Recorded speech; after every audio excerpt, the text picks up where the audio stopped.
Good evening, everyone, and thank you for attending and viewing the June 7th meeting of the Arcata City Council. The City Council meeting is being held as a hybrid meeting with both in-person attendance and teleconference access via Zoom. The first item on our agenda this evening is a land acknowledgement, and tonight's land acknowledgement will be read in English and in Spanish by Kate B. and Brenda Perez, representing Centro del Pueblo.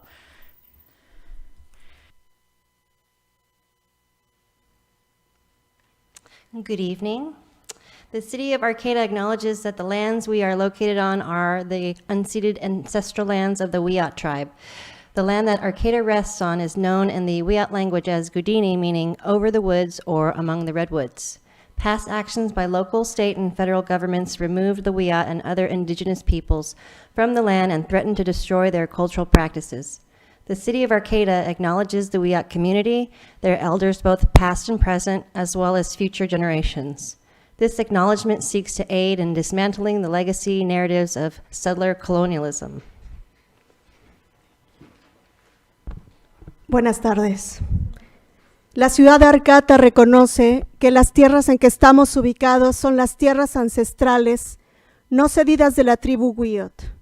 La tierra donde se encuentra Arcata se conoce en el idioma Wiyot como Gudini, que significa en el bosque o entre las secuoyas. Las acciones pasadas de los gobiernos locales, estatales y federales sacaron a los Wiyot y a otros pueblos indígenas de la tierra y amenazaron con destruir sus prácticas culturales. La ciudad de Arcata reconoce a la comunidad Wiyot, a sus mayores, tanto del pasado como del presente, así como a las generaciones futuras. Este reconocimiento intenta ayudar a desmantelar las narrativas heredadas del colonialismo. Thank you. All right, our next item, if you would like to join us for the flag salute.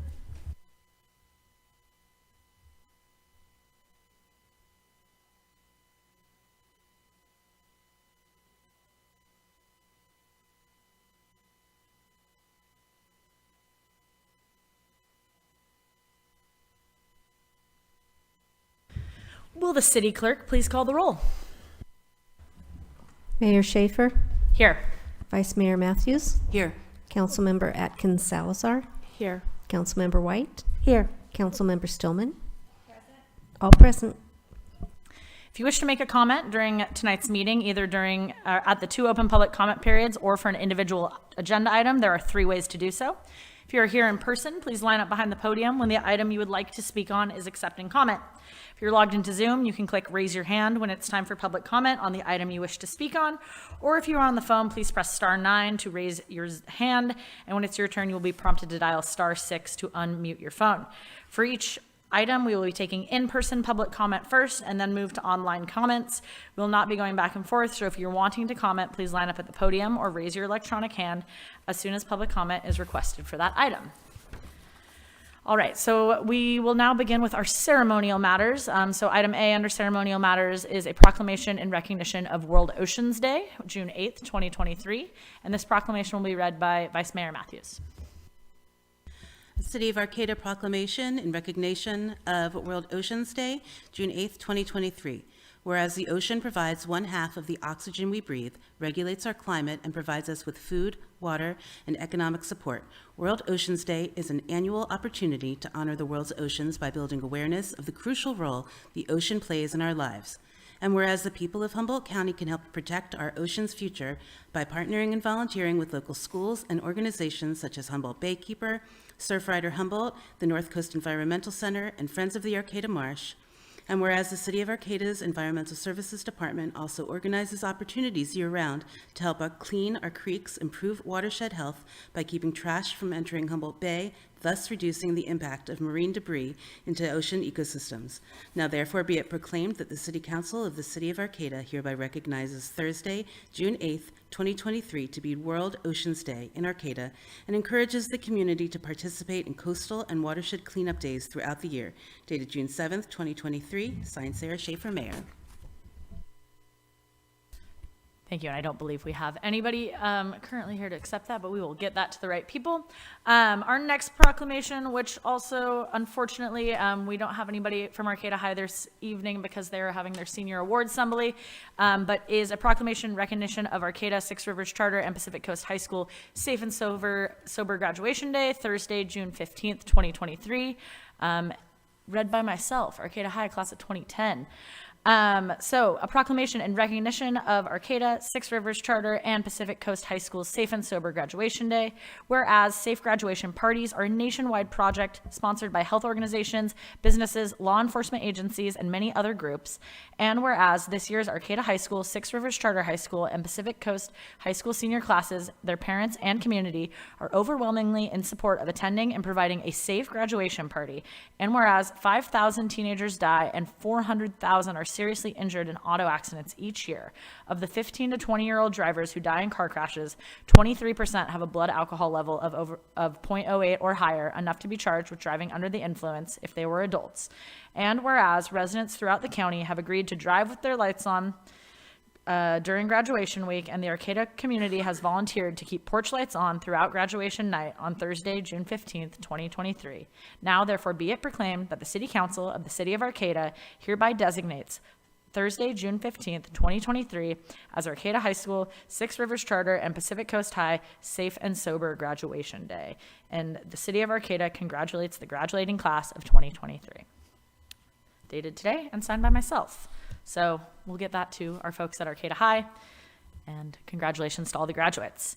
Our next proclamation, which we do have a large group here to accept that, is proclamation designated June 4th through 10th, 2023 as the Week of the Oyster. And this will be read by council member and our liaison to Arcata Main Street, Stacey Atkins-Salazar. Thank you. The Week of the Oyster. Whereas the Arcata downtown business community, in order to showcase Arcata's relationship to high-quality water resources and Arcata and Humboldt Bays, is producing Arcata Main Street's 33rd annual Arcata Bay Oyster Festival on Saturday, June 10th, 2023, to be held on the downtown plaza. Arcata Main Street founded the Plaza Watershed Program and recognizes the City of Arcata and the City of Eureka's significant efforts to improve and maintain water quality in Humboldt Bay, which supports aquaculture, plant and fish populations, and many recreational activities. And whereas our local aquaculture industry farms over 450 acres of Arcata Bay to produce the highest quality and the largest quantity of oysters in the state of California. And whereas Arcata Main Street's Arcata Bay Oyster Festival typically attracts visitors from all over the nation and the state of California to enjoy our natural bounty, culinary talent, entertainers, and downtown ambience. This event is an important showcase for the community and contributes significantly to the local economy through tourism, while increasing awareness of local resource conservation and our city's unique identity and varied hospitality services. And whereas this year, the entire community, young and old, families and singles, are invited to attend this event on the plaza, featuring live music from 10 a.m. to 5 p.m. on Saturday, June 10th. Participants are encouraged to dance the day away, taste the unique culinary creations, join the oyster calling and shuck and swallow contests, try the children's activities, and more. There will also be a map showcasing where to find your favorite oysters and artisans. An Oyster Festival exclusive beer from Mad River Brewery, local wines and spirits, and thousands of fellow revelers celebrating our wonderful town. Now, therefore, be it proclaimed that the City Council of the City of Arcata hereby designates June 4th through 10th, 2022 as the Week of the Oyster, and encourages all community members to enjoy the food, fun, music, and frolic at Arcata Main Street's 33rd Annual Oyster Festival on the Arcata Plaza on Saturday, June 10th. Dated June 10th, 2023, and signed by our Mayor, Sarah Schaefer. And we have, we've got Gil Miracle and a whole cast of characters from Arcata Main Street to accept this, so I will present to Gil and let you take over from there.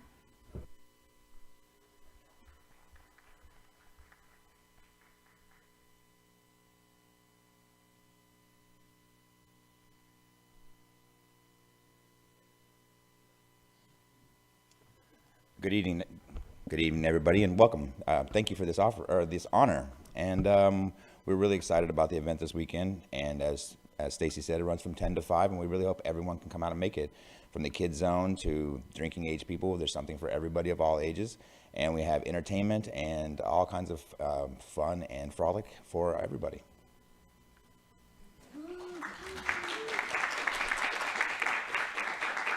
Right. Thank you, Gil, and thank you, Arcata Main Street. I know we are all looking forward to it. All right, our final proclamation this evening is a proclamation recognizing June 2023 as National Alzheimer and Brain Awareness Month, and this will be read by Councilmember Stillman. Okay. The National Alzheimer's and Brain Awareness Month. Whereas there are more than 6 million Americans living with Alzheimer's dementia today, a figure that is expected to grow to as many as 13 million by 2050 if scientists do not develop a cure or effective treatment. And whereas 1 in 3 seniors die with Alzheimer's or another dementia, it kills more than breast cancer and prostate cancer combined. Between 2002 and 2019, death from heart disease has decreased by 7.3%, while deaths from Alzheimer's disease have increased by 145%. And whereas in 2020, COVID-19 contributed to a 17% increase in Alzheimer's and dementia deaths, and whereas more than 11 million Americans provide unpaid care for people with Alzheimer's and other dementia. In 2021, these caregivers provided more than 18 billion hours of care, valued at nearly $340 billion. And whereas Alzheimer's disease is a local issue, our friends and neighbors need to access to support services and resources to lessen the disease's impacts. In Humboldt County, it's estimated that about 3,384 people currently live with Alzheimer's or related dementias. There are another 7,600 caregivers who are caring for one of their loved ones with Alzheimer's. And whereas fewer than 1 in 5 Americans are familiar with mild cognitive impairment, which can be an early stage of Alzheimer's, and 90% of physicians say it's important to diagnose MCI due to Alzheimer's, but over half say they are not fully comfortable making that diagnosis. And whereas during June, the Alzheimer Association invites Humboldt County residents to participate in the longest day on June 21st, held I really have to take a sip of, oh my goodness, water. I just looked up, ooh. Held on the summer solstice. The longest day invites participants to fight the darkness of Alzheimer through a fundraising activity of their choice or by wearing purple. Now therefore be proclaimed by the City Council of the City of Arcata recognizes June 2023 as Alzheimer's and Brain Awareness Month. The Council thanks the Alzheimer's Association providing services to people and families coping with dementia. It's signed by Mayor Schaefer, and it's being accepted on Zoom by Kim Kaleo.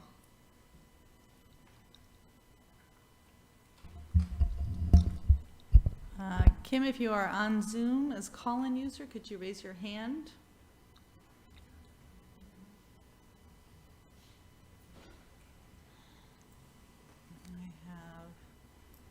All right, I don't think Kim is online. Well, we'll be able to give it to her at another time. So thank you. All right, thank you. So our next item is early oral communications. I did just see a lot of folks enter, and so if we are planning on making comment during this time, we are operating with a card system. So the first 4, the cards are up here on the table by the police chief there. So if you're planning on making comment, please grab one of those cards. We'll take the first 4 in person, then we'll go online, but if we have more time in this 15-minute time period, we'll come back to folks that are here in the room. So again, this 15-minute time period allows people to address the council on matters that are not on the agenda. Please know that pursuant to the Brown Act, the council cannot discuss or take action on items that are not listed on the posted agenda. And at the end of oral communications, the council may respond to statements, and supported requests that require action will be set for a future agenda. There will also be time for the public to comment specifically on each agenda item, and again at the end of the meeting under item number 12. So if you are here in person and you do have one of those numbered cards, numbered 1 through 4, please make your way to the podium and line up. If you have the card, please make your way to the podium and line up. Beautiful. All right, and so you'll have 2 minutes, and then we'll check in with folks on Zoom and come back if we still have time in this 15 minutes. You want to see it? And you can just set the card, either leave it there on the podium or set it up on the table here. Yeah. Okay, good afternoon, everybody. One thing I want to ask all the members of the City Council to personally thank the crew that actually paved the street where I live. It was a mess. It would wake me up at 2, 3 o'clock in the morning of all the potholes. And this crew came in, and in less than a week, they cleaned up that year-old mess on D Street, D as in David, between 10th and 12th. So that's one thing I ask you to do, to please thank them, the crew that actually did it. And also, I ask, as a person that's worked over 22 years in accounting and economics, we need to double the budget for our police department. It's not, I don't doubt their quality, but I am afraid of their quantity. So that's going to be your budget, what's coming up.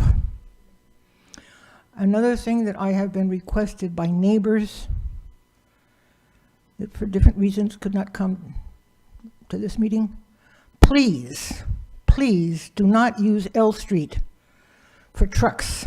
Please don't do that. And the other thing, which I feel very important, I thank the people that are purchasing the old motels, but we need to contact the College of the Redwoods and Cal Poly and organize the homeless to work it out, to work, actually do the work. There are people who know how to do that. Thank you. Thank you.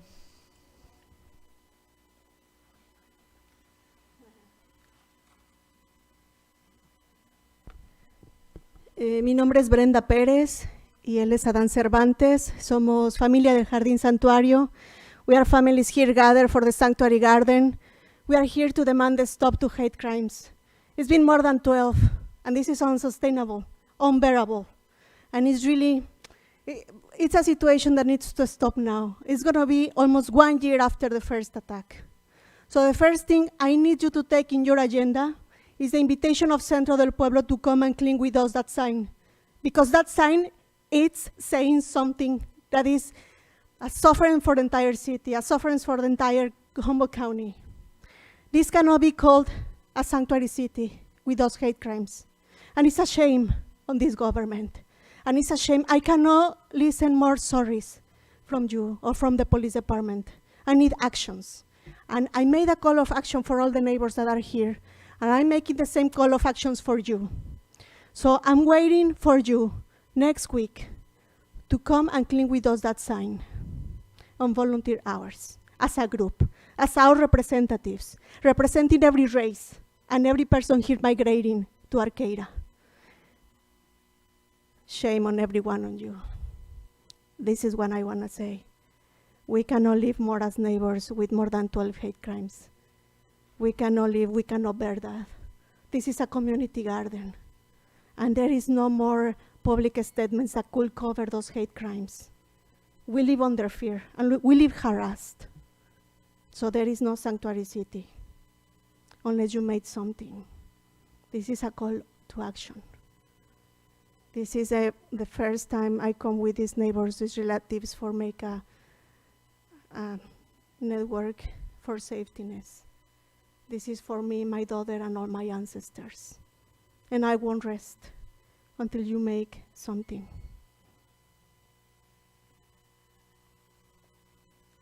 Hola, buenas tardes. Mi nombre es Adán Cervantes. Quiero darles gracias por el espacio que nos dan el día de ahora. Sabemos que están en su reunión. Nosotros venimos solamente a poner nuestro punto de vista, ¿verdad? Que les pedimos un apoyo para el Jardín Santuario. Solamente nosotros estamos haciendo, pues, un trabajo para todo el pueblo, ¿verdad? Estamos trabajando para sembrar verduras, compartir con los compañeros para todo el condado de acá de Arcata, Humboldt. Y les pedimos el apoyo. Les pedimos el apoyo porque la verdad creo que nosotros no hacemos más que ayudarnos a nosotros mismos, a enseñar a los niños cómo se cultiva la verdura, la fruta. Y la verdad que es una tristeza ver que a otro día todo lo que sembramos lo están quebrando. Gracias y les pido de favor que les pedimos su apoyo. Gracias.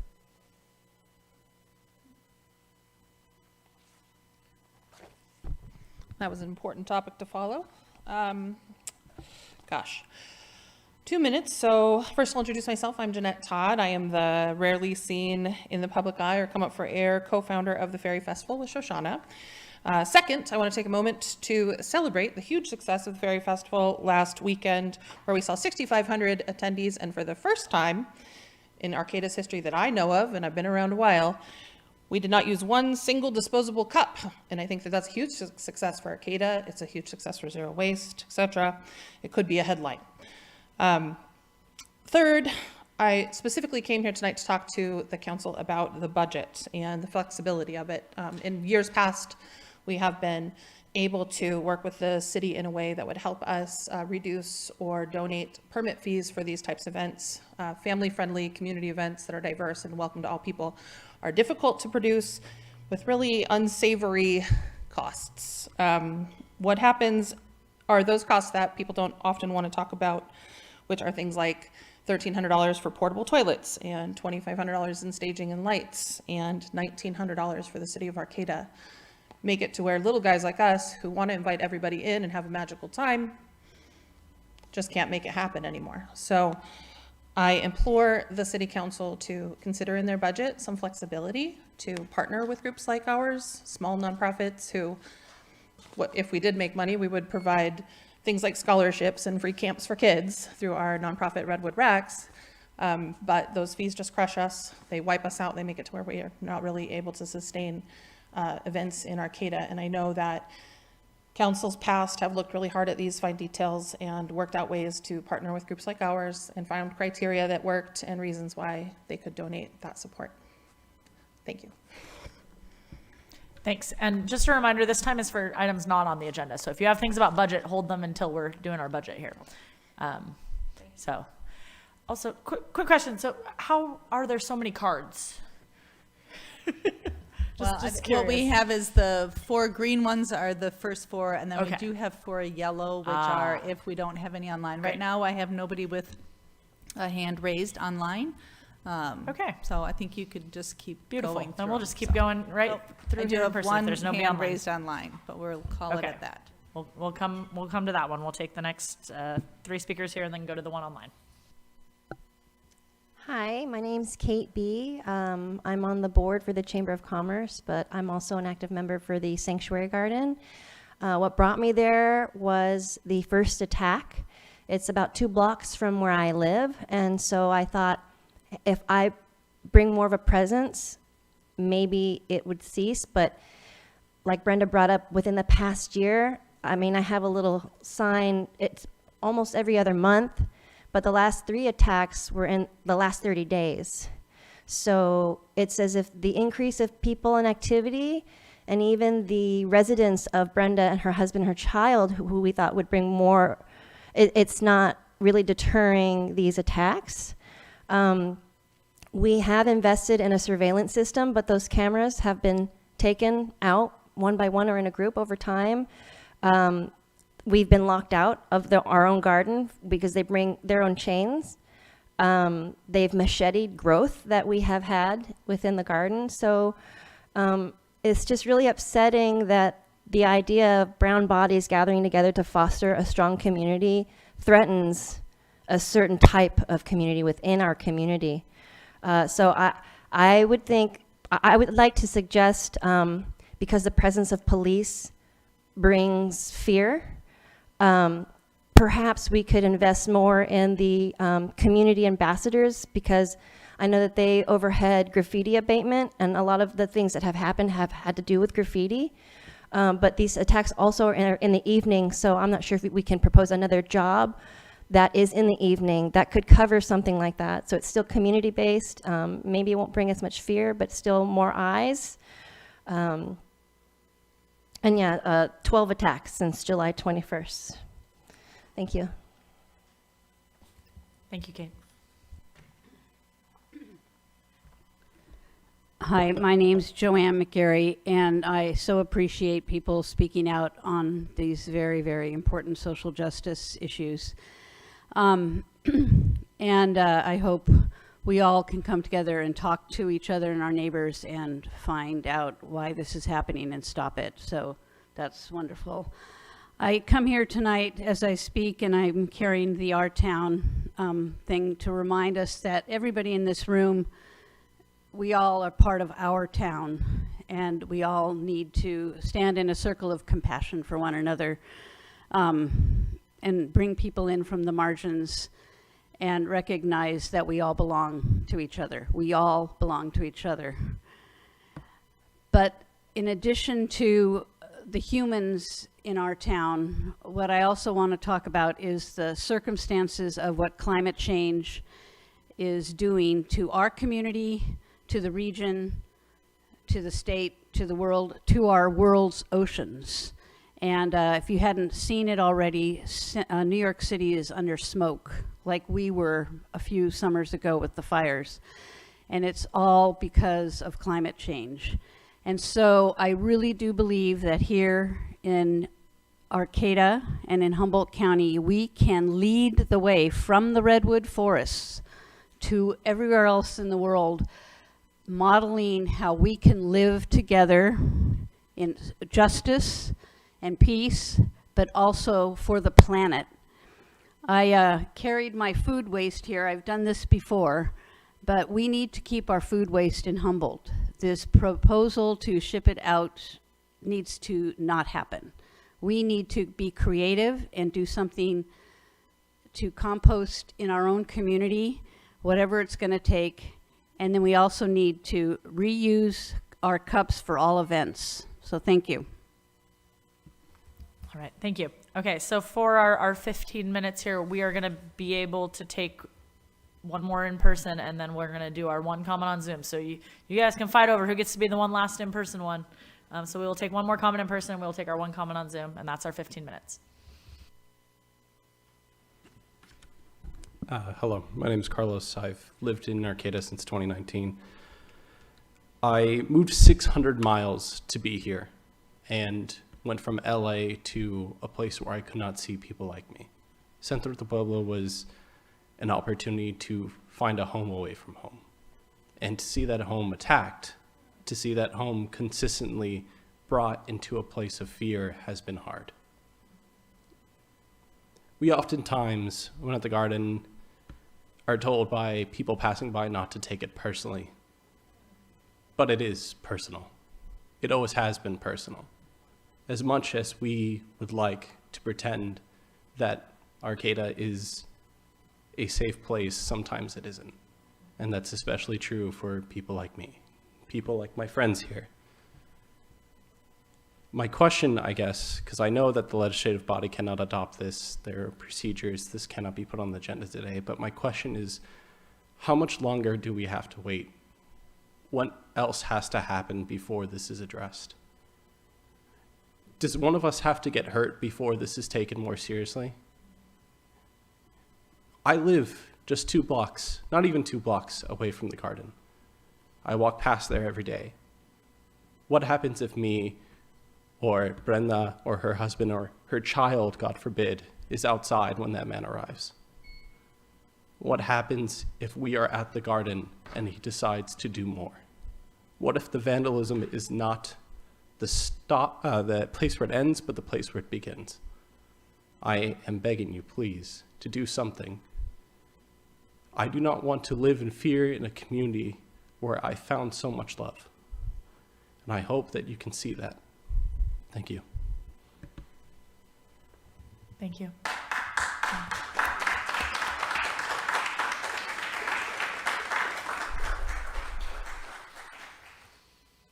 All right, we'll take our commenter that's here on Zoom and then continue on.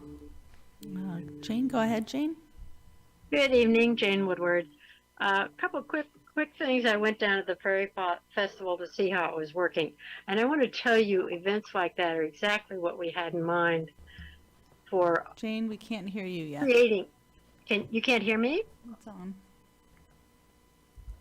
You can't hear me? Why not? Muted. Nor does Hello? it appear to be muted. Can you hear me? Can you hear me? Any Hello? thoughts, Juan? Hello? Hello? Are you there? Yeah, it is. Can you hear me? I'll turn it off and on again. Hello? Can you hear me? Can you hear me? It does. Hello? Hello? Can you hear me? Just in there. I could unmute mine, but that could go bad. Hold on. Can you hear me? Hello? Not yet, Jane, but we're getting there. I can hear you. Hello, hello, hello. Let's make sure that the speaker's set up to the right input. I can hear you, and I turned my volume way up. Hold tight, Jane. One more second. Or 10 more seconds. Whatever it takes. That's one way of silencing the public. All right, try again, Hello, Jane. hello. Can you hear me now? Hello?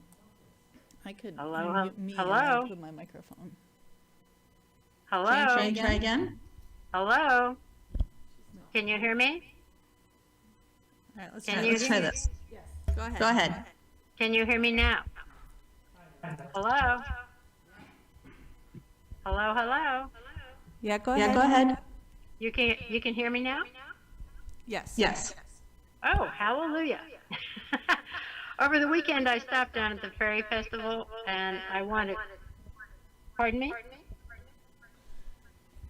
I'm echoing. That's going to be bad.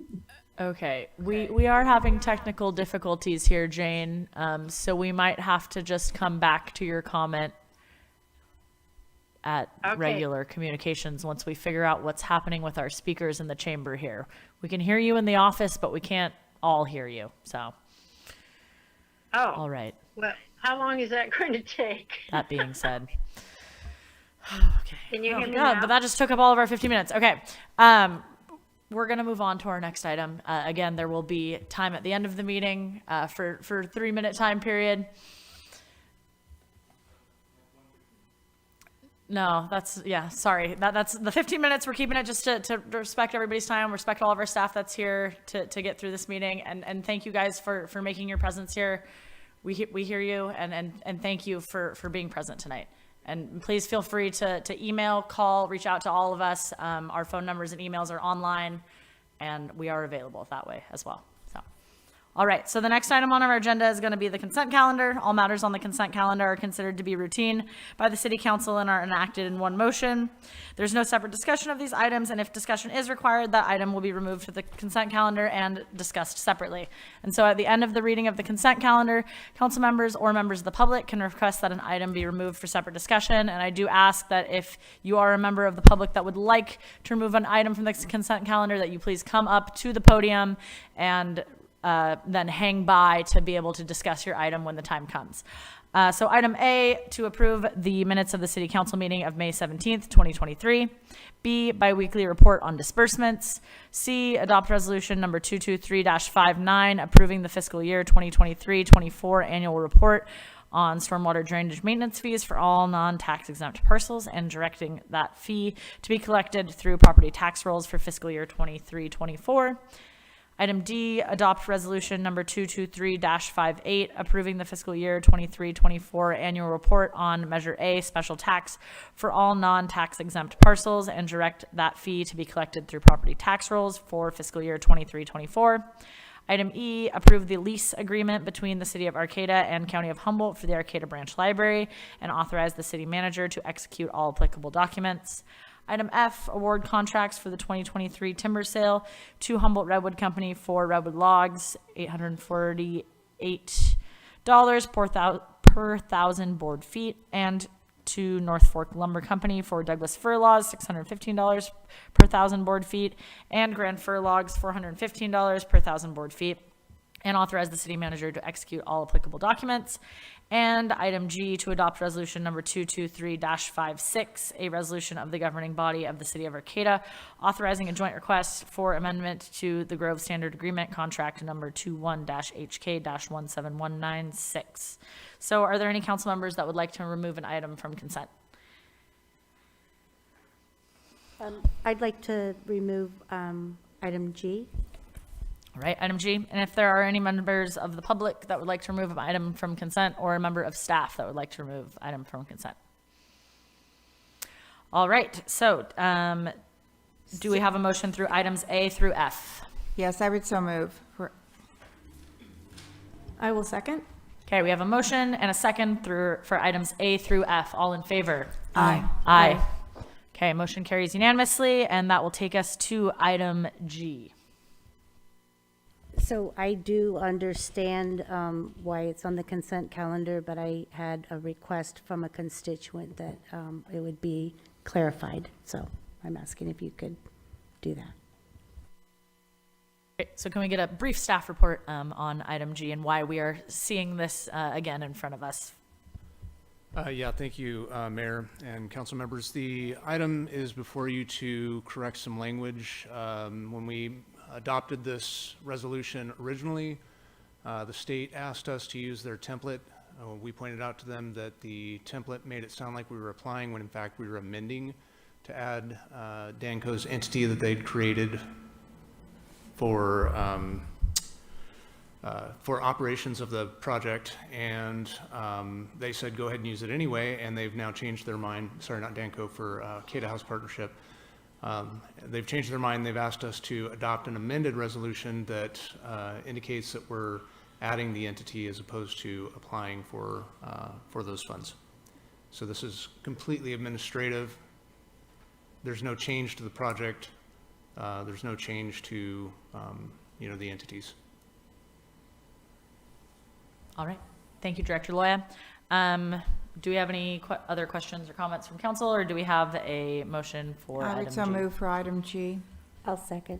Okay, so we have a motion and a second on item G. All in favor? Aye. Aye. Okay, motion carries unanimously. Thank you, folks, for getting us through consent there. And all right, that'll take us to new business, which is item A, to review the proposed budget for fiscal year 2023-24.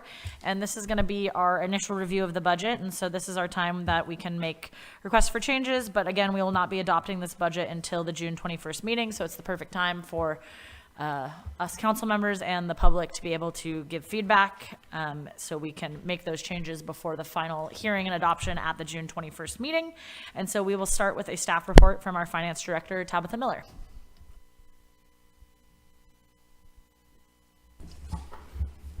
Good evening, Mayor, Vice Mayor, City Council, and members of the public.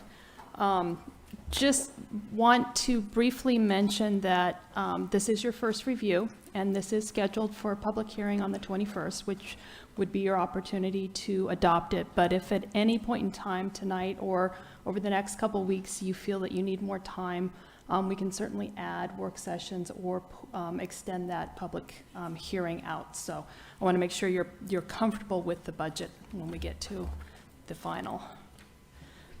So just quickly, this is the items that we are going to review this evening.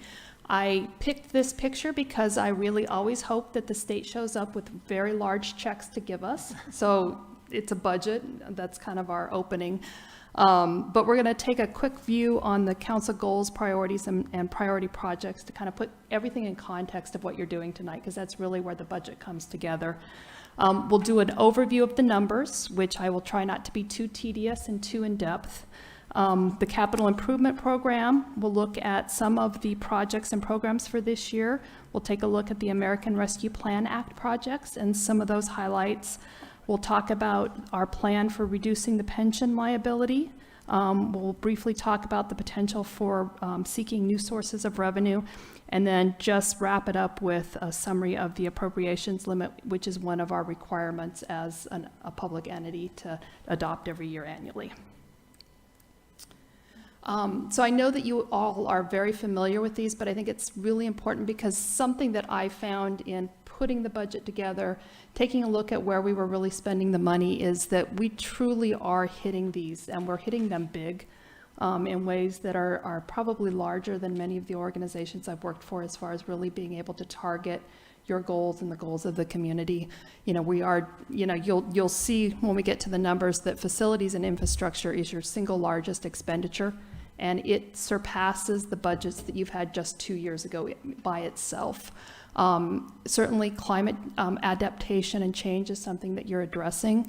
Sustainable development is in there, but not as large. Public service, residential and community health, and then prepare for future needs is one that you really are addressing, and that's not just in planning for the infrastructure that's going to last 30 plus years, but looking at the financial stability and really making sure that we have that set aside also. I know you're also familiar with your council priority projects, but again, just really quickly wanted to make sure that we talk about them because, again, there is a lot in the budget that really moves these forward. We talk about a homeless strategy, Valley West improvements, collaboration for increased mental and social services, public safety, our relationships with our local tribal governments, economic development, future planning, arts, climate change and climate adaptation, parks, streets, our partnership with Cal Poly, going paperless, which is also climate-driven diversity, equity, inclusion, our capital improvement program support, which is huge, and then financial stability and sustainability. So again, I realize that when we get into the numbers, there are lots of numbers here, and that they are fairly small. But I think it's important to take a look at, this is all of your funds, so this is your total budget, expenditures, revenues, and the amount that increases or decreases your fund balances. We are presenting 4 years to give you kind of a look at what's happened over the last few years, because what's changed is really important and gives you a lot of information on where we've been during the pandemic and coming out of it, and sort of where your priorities are. You'll see in the middle that you've got 2 columns that have fiscal year 2023, which is our current year that ends on June 30th, 2023. That middle column is estimated. That's what we're estimating that our actuals will come in at as of today. And then the fiscal year 2023 adopted is the budget that you actually adopted. So it's a comparison of where we think we're going to be and what we proposed as our spending plan a year ago. So I'm going to drop to the bottom, which is that black line, and that's the increase to decrease and decreases to fund balance. And you had an extraordinary couple of pandemic years, which is kind of, in retrospect, certainly not what we expected anywhere in local government, that you would be putting away a total of $13.7 million towards your fund balances. Those are huge numbers. Those are significant savings that you get to take advantage of, in this next year's budget and going forward. It's between 19% in 2022 and 23% of your expenditure budget, which is just phenomenal. The other thing that I would point out is I went back and looked at the budget that you had originally adopted in fiscal year 2021, and it was $49 million. So you came in almost $14 million less. So obviously we understand the pandemic, but you really cut back services. You really sort of reacted to what was the unknown financial impact at that point in time. Moving over to your right-hand side, you will see by the negative numbers at the bottom there that for fiscal year 2023, we are going to use about $2.7 million of fund balance. That's approximately half of what you budgeted. So you're really coming in a little bit better there. And we are looking at spending $8.5 million next year of fund balance. So you are going to spend more than you bring in. But I think it's really important to jump back to sort of the top line under revenues, intergovernmental, and the top line under expenditures, which is your capital outlay, for two reasons. One is that, just as I mentioned earlier, capital outlay at $43.7 million is just phenomenal. And just as an example, I worked for a city one year, and I felt like we had a huge capital budget. Our operating budget was $105 million, and our capital budget was $45 million. It was a third. Yours is 54% of your total budget, which is gigantic. And the really impressive piece is when you go back to the very top under revenues, that intergovernmental number, far right-hand side under fiscal year 2024 requested. Of that $36.9 million in intergovernmental revenues, only 2.5 is reoccurring. So you have $34.4 million that is coming in to pay for those improvements and those infrastructure and those capital investments, which means that we're paying about 20% of it. And so we are getting a lot of bang for our buck this year. And I want to give kudos to, because this all happened before me, I can't take any credit at all. But the staff that put those grants together, the direction from City Council to go after them, the city manager approval, this is a big deal. This is pretty important. And I think, like I said, that is really the message of this budget. A couple other things that I really want to point out because they're important.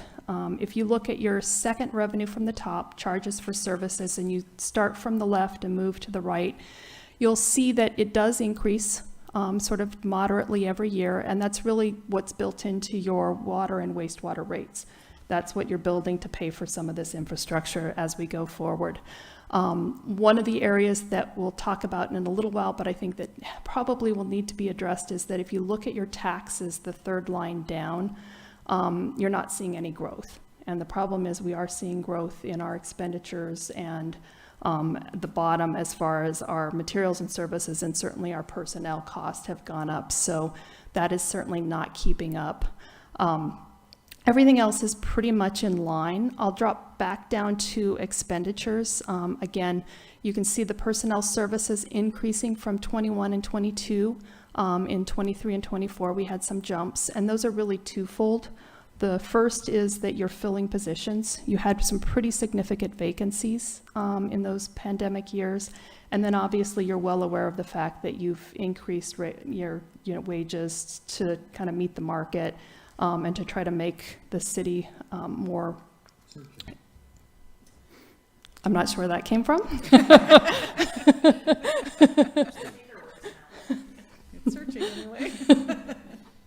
But to make it more competitive when you're seeking out those positions, and it also will include some of the increased costs for pension and health insurance. So I will go ahead and move to the next slide. Because the capital expenditures are such a big portion of your budget, I just kind of wanted to point out where those expenditures are happening. Obviously, the biggest piece is your wastewater. That's more than half at 52% or $22.6 million. The bulk of that, of course, is your wastewater treatment plant upgrade and several other projects. Second to that, your water, which is also 5.84 or 13%. So between those two, water and wastewater infrastructure is about 65% of that cost, which is right in line. Those are both very heavy, expensive capital programs to maintain. So we're going to move to the overview of the general fund. This pretty much should look the same as all funds, but it is specific to your general fund. And just a reminder that the general fund is important because it's where essentially most of your services live. And it's also the one that you have the most flexibility with the funding, so it becomes the most competitive when we talk about using those resources for programs and staffing and investments in the future. Again, you can look at the bottom. We'll drop right to that black line, which is your increase, decrease in fund balance, or how much your revenues exceeded your expenditures. Very much like all of the rest of your funds, the fiscal year 2021 and 2022, between the 2 years, you added $5.9 million to your fund balance. just to give you a perspective on that, that increased your fund balance within 2 years by 70%. So everything that you had saved up until that point over the years, you know, increased by 70% in just those 2 years. You can see by the adopted budget over to the right-hand side for 2023, we did anticipate and plan on spending some of that, a little bit on some of that was on capital and a few other expenses that were agreed to through the year. And we are expecting to spend about $800,000 additional above and beyond the revenues that'll come in 2024. But when you look at the whole picture together, your general fund is still very strong and very healthy and in a much better place than it was 5 years ago. So that is the good news. We've already talked about the taxes, but because the bulk of the taxes come into your general fund, you can see that third line down. Again, you're actually less than flat. You're down a little bit, and that's kind of the trend that we're seeing with our sales tax and our TOT, and the property tax, which is sort of that makes up the difference there, just doesn't increase enough each year to make up for those other reductions. The intergovernmental, I just want to give a shout out because we had that check at on the first slide. Essentially, the increase that you're seeing between the previous years and fiscal year 2024 is the $2 million that we received for Carlson Park. So, you know, we have to be thankful again for that. And everything else is pretty much in line. We are moving a few revenues through interfund charges and transfers from funds, and you'll see a little bit of an increase there. When you get back down to the expenses, just like everywhere else, but not to anywhere near the extent, you've got a bump in capital outlay. And again, that really is Carlson Park. It's that extra money that we received this year that we get to spend. We'll see about $1 million increase in our personnel services. And again, that's really hoping to be fully staffed on top of some of the increased in wages for bettering our recruitment process. And the rest of it is really pretty consistent with where we've been. So your special revenue funds, these funds are probably going to be the ones that are going to go up and down the most from year to year. And most of your special revenue funds are funds that you receive from other governments.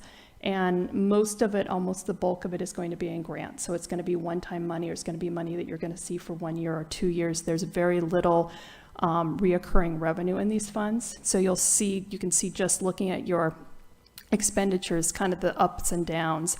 And because we got a lot of money sort of during and after COVID, our 23 and our 24 budget years are significant as far as expenditures.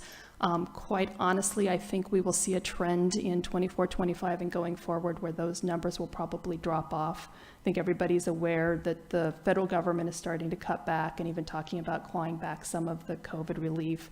Our state went from a very nice surplus of $102 billion, and now they're for even just next year, they are projecting, I think the last number I heard was $32 billion, but that has even changed. It's increased over just the last few months in their projections. So those are, because that's where we're getting those funds, I think we're going to see a decrease there.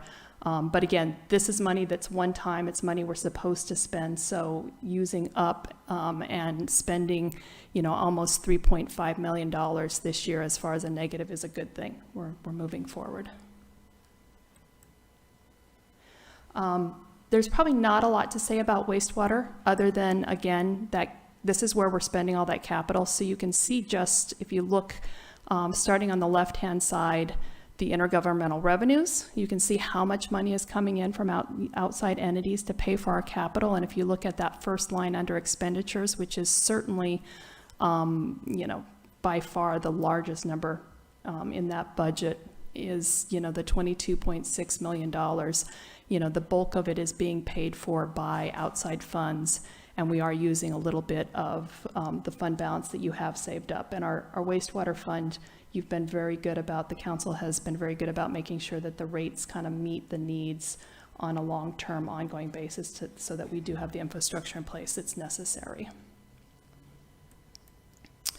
The water fund, not to anywhere near the extent of your wastewater utility, has a very similar picture. You can see that you had very little capital investment during the COVID years, and you've certainly increased that with the highest number being this next fiscal year for 2024.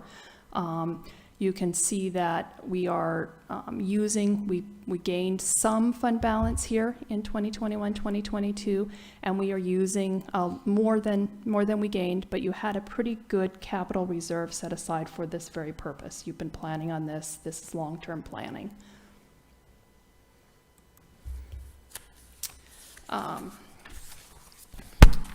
This is the last of my very busy slides, so I'll get through it. We're going to start on the left-hand side with the estimated fund balance for the end of this next fiscal year, or excuse me, the end of this year. You're looking at a total of about $55.5 million, which, again, when I just went back a couple years to kind of take a look at where we were at, this number has fluctuated in the last few years from a low of projection of just over $20 million to about a high of 40. So you're in really solid, good shape, and it kind of reflects that pattern. As you are aware, we are going to, if you look at the total revenues, it's $72 million. You're spending 80.5, so you are spending about $8.5 million above what you're bringing in.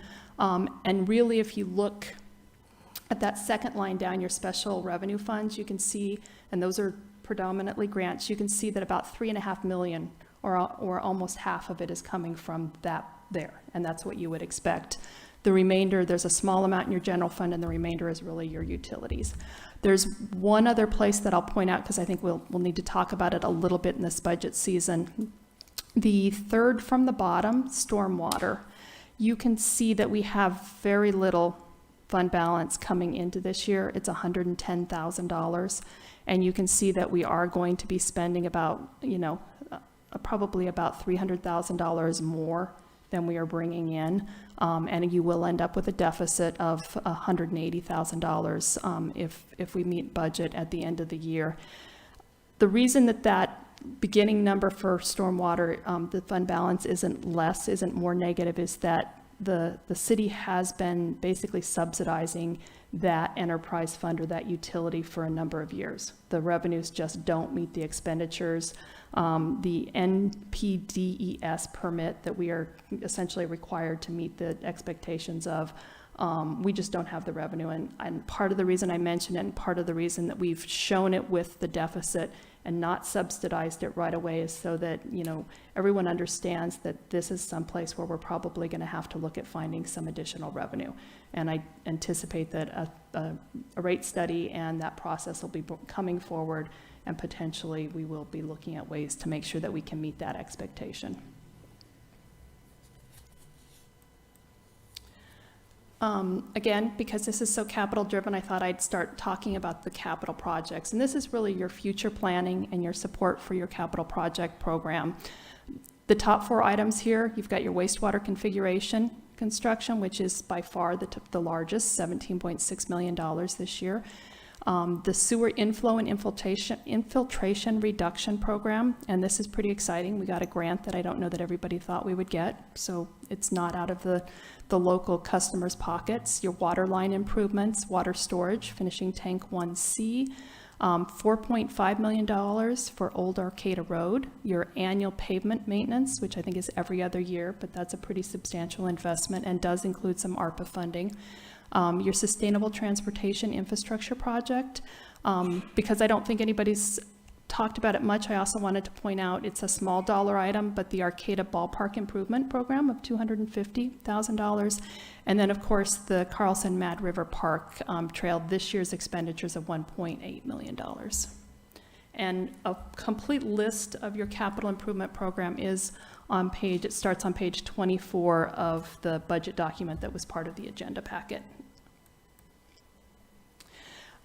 These are programs, and this is just a select list, but I really wanted to highlight because these really do meet many of the goals and priority projects that you've set for the year.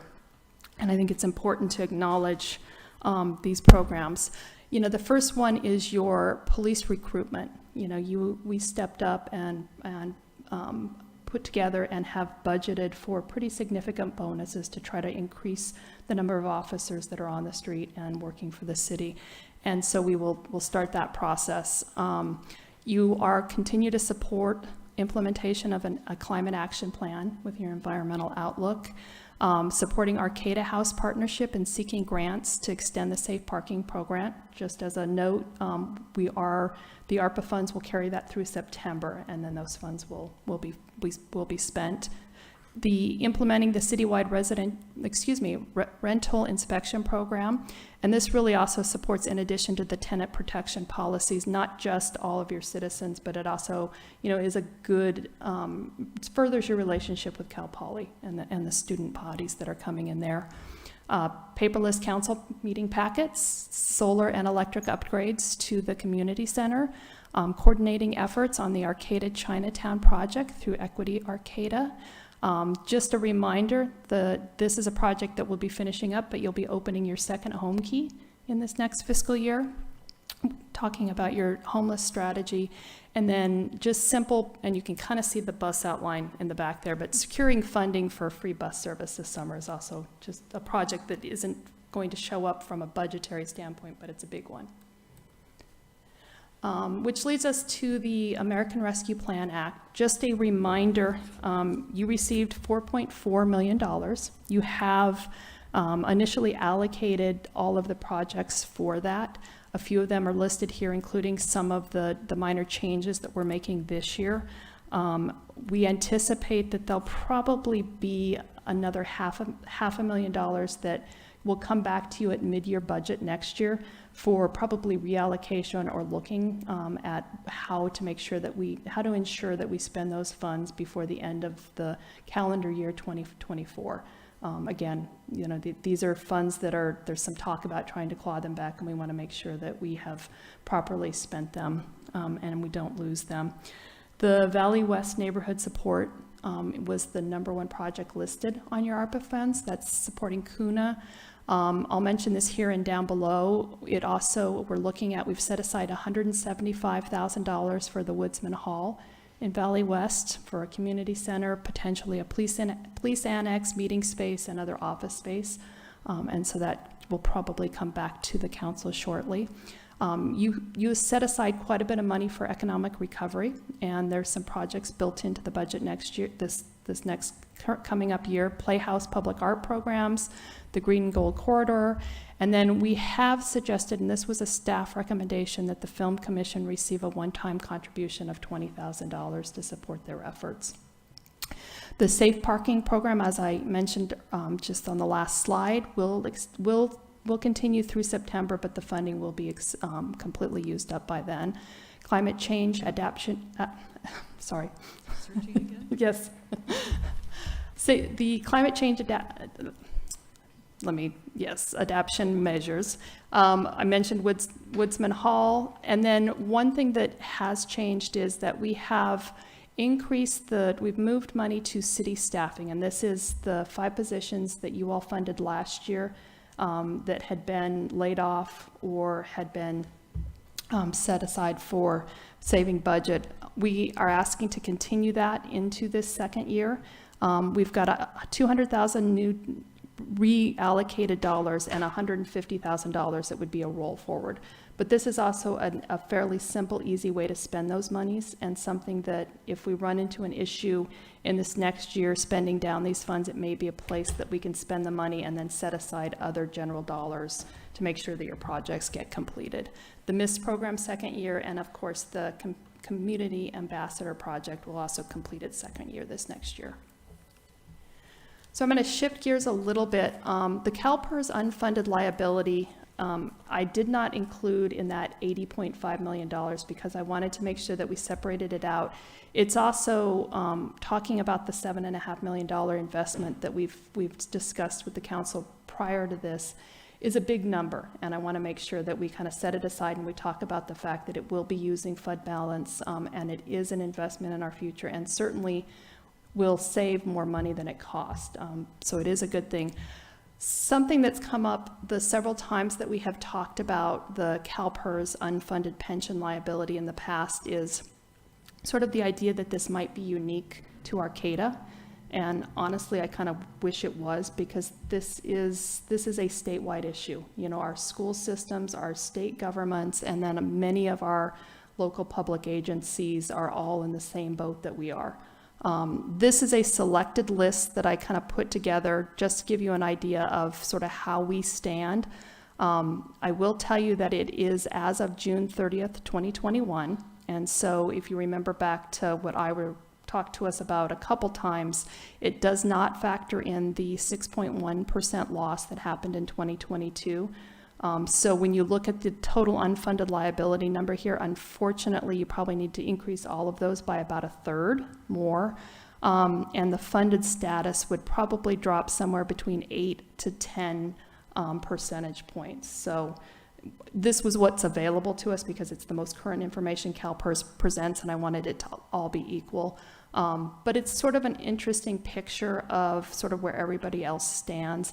Just a few comments on some things that I'm aware of. I picked the top one, San Luis Obispo City, because I thought, oh, they have another Cal Poly. I'm curious, but they certainly, I would assume they're a little more progressive. They seem to have a bigger community and more funding to pull from, but they're pretty low funded at 70.1%.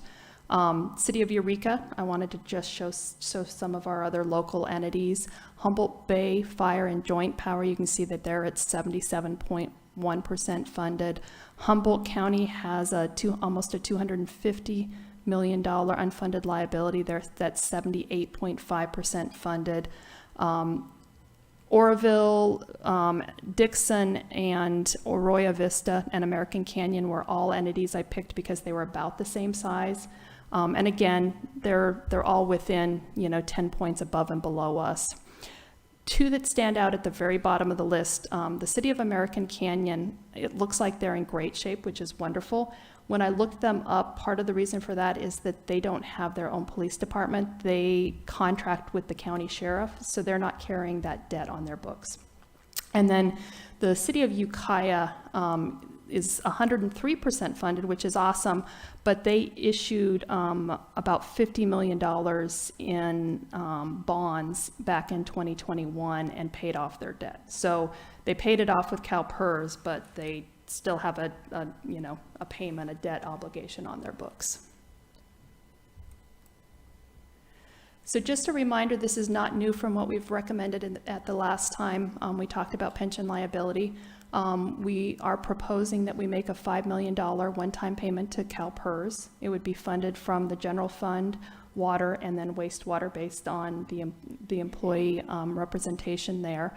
In addition to that, we are suggesting that we establish a 115 trust and we make an initial deposit of $2.5 million.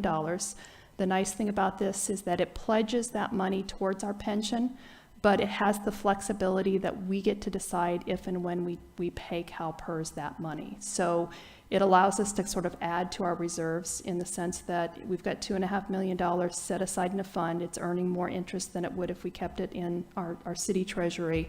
But we could offset our annual obligation to our pension contributions at any point in time that it became necessary. By also opening up this account, it gives us a place that if we have any other years going forward where we might have a surplus or we feel like we can spare a little bit of money, we can set it aside. But we haven't completely lost control of it, and it gives us, again, an additional reserve. It will stay on our books as an asset as opposed to just paying CalPERS where it's gone. The second piece of this is the fresh start. We'd like to re-amortize, pay that off, and then re-amortize our unfunded liability out 15 years. It cuts it a little bit shorter, but it does save us quite a bit of interest. And then we would target paying that off in 10 years. But that gives us, again, that flexibility that if we have a bad year, we wouldn't necessarily pay the additional $300,000. And if you remember, that $300,000 is coming from funds that we set aside for our insurance benefit. That has just been sitting out there not earning much money, and so we would offset that in order to not have to dip into additional fund balance. In addition to that, we would recommend that as a part of this next year's process, we develop a funding policy, and then every year going forward during this period of time when we take a look at our budget, we would look at the pension obligation, we'd reevaluate what we're paying, where we're at, and have an opportunity to sort of revise that plan as we go forward. So this talks about sort of one of the priority goals and the discussions that we've had regarding the potential for new and additional revenue sources. We've had a few conversations about the potential for taking a transaction use tax ballot measure to the voters in the spring of next year in the primaries. And at this point, staff is recommending that the City Council direct the Transaction and Use Tax Oversight Committee to review and evaluate potential ballot questions. This would give a group that otherwise only has a mandatory meeting once a year, a real goal, a real mission to dig into this issue and to really look at what's the right amount, what do we need, what does the public actually want to fund and what would they support, the process that we would go about that, and then even the piece about education. How do we educate the public and the voters about why we're asking for it and what it would be used for? Just as a reminder, about every quarter cent is worth about $850,000 in annual income, and we have capacity in our sales tax to go up 2.75% more, which is about $2.55 million.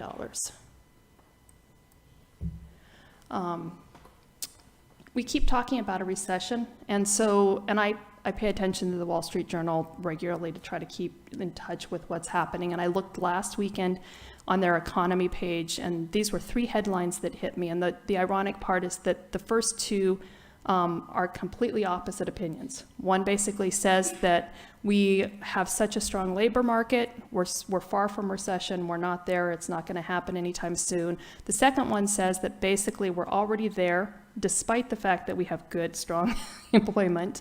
And then the third one talked about kind of the West Coast and specifically California and some of the challenges we're having locally that we're certainly being harder hit right now with the downturn. And a lot of that's being, targeted on the tech boom and bust that's happened. But it also, in reading that article, gave me some insight to a question that at least 1 or 2 of you asked during our individual meetings, and that was sort of what happened with the state budget, that it shifted so quickly and sort of seemed like it was a little bit, like overnight. We went from $102 billion surplus to what is right now a $32 billion deficit. And what it really happened is that what I looked at is that our state budget is very dependent on personal income taxes. And we tax the rich. And of that, about 50% of our income in that category comes from 1% of taxpayers. So we're talking about people who are probably very dependent on high wage earnings, but also stock market investments. So when there are downturns, particularly in the tech industries, those earnings get hit pretty hard. And that's really where that happened. And this graph just happens to show you the average weekly wages changes in 22 from the prior year in select counties. But you can see that the largest decrease in wages happened in San Francisco County.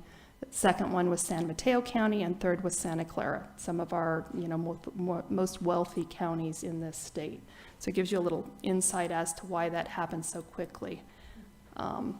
These are 2 graphs that I pulled from the California Legislative Analysis Office. They basically do revenue updates periodically, and on the left-hand side, you can see the impact of the personal income taxes in 2022, the big change that happens. We lose about, I think it's 20 billion, dollars right off the bat. And that's really what's driving that big shift. And if you look at the graph, which is, I know, hard to read, but I couldn't get it any bigger, the personal income tax withholding you can see how dramatically it has dropped over the last couple quarters. And that's just the withholding. That's not folks even yet getting to the point where they've figured out their taxes. This is just in anticipation of not having that same level of earnings. So it kind of highlights how quickly and how dependent our state budget is on our high wage earners. So kind of wrapping it up with our last sort of requirement, the appropriations limit or the GAN limit is something that we are required to do every year by June 30th. It's a fairly simple calculation. Basically, we take our appropriation limit from the previous year, and we're allowed to adjust it for an inflationary or price factor and an increase or decrease in the population. You can see the calculation here. We get to increase it about $1.6 million. It puts us just below $20 million for our limit for the upcoming budget year. Something that is new this year, and it's the darker line, about 2/3 of the way down, add back state of California subvention. So this is new. So in 21-22, the state ran into a problem where they were exceeding their appropriation limit and basically needed to move some revenue to other local agencies. They looked at the cities that had capacity, who basically were well below their limit, and the city of Arcata was one of them. So they have allocated $4.9 million that they are kind of shifting to us, that we've been asked to pick that up. The good thing is that we do have the capacity. You can see the adjusted appropriation, subtracting that out, is just over 15 million. Our revenues that are subject to the appropriation limit are about 13.5 million, so we do have about a 1.5 million buffer there. And we'll watch that to make sure that we don't end up getting in trouble because that money was moved over. The state has said that if we run into an issue where we can't meet our appropriation limit, we can essentially tell them to take that money back. So. Almost. It doesn't necessarily make a lot of sense to me either, but.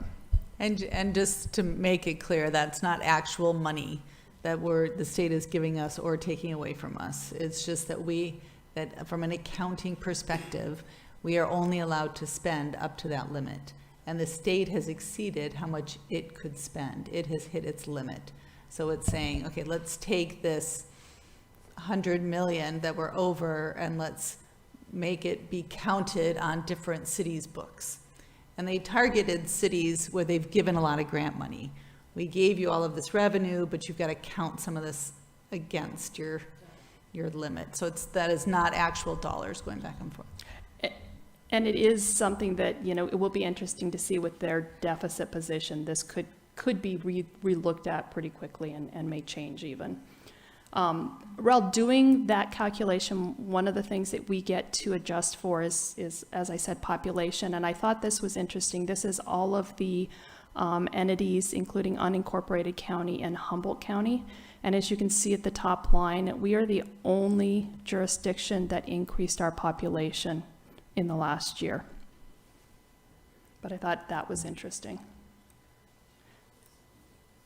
And kind of wrapping up my piece of the presentation, just a few other things that I would ask the council to consider and make a decision on before we adopt the budget, is we do have a request for approval for a project manager, assistant engineer.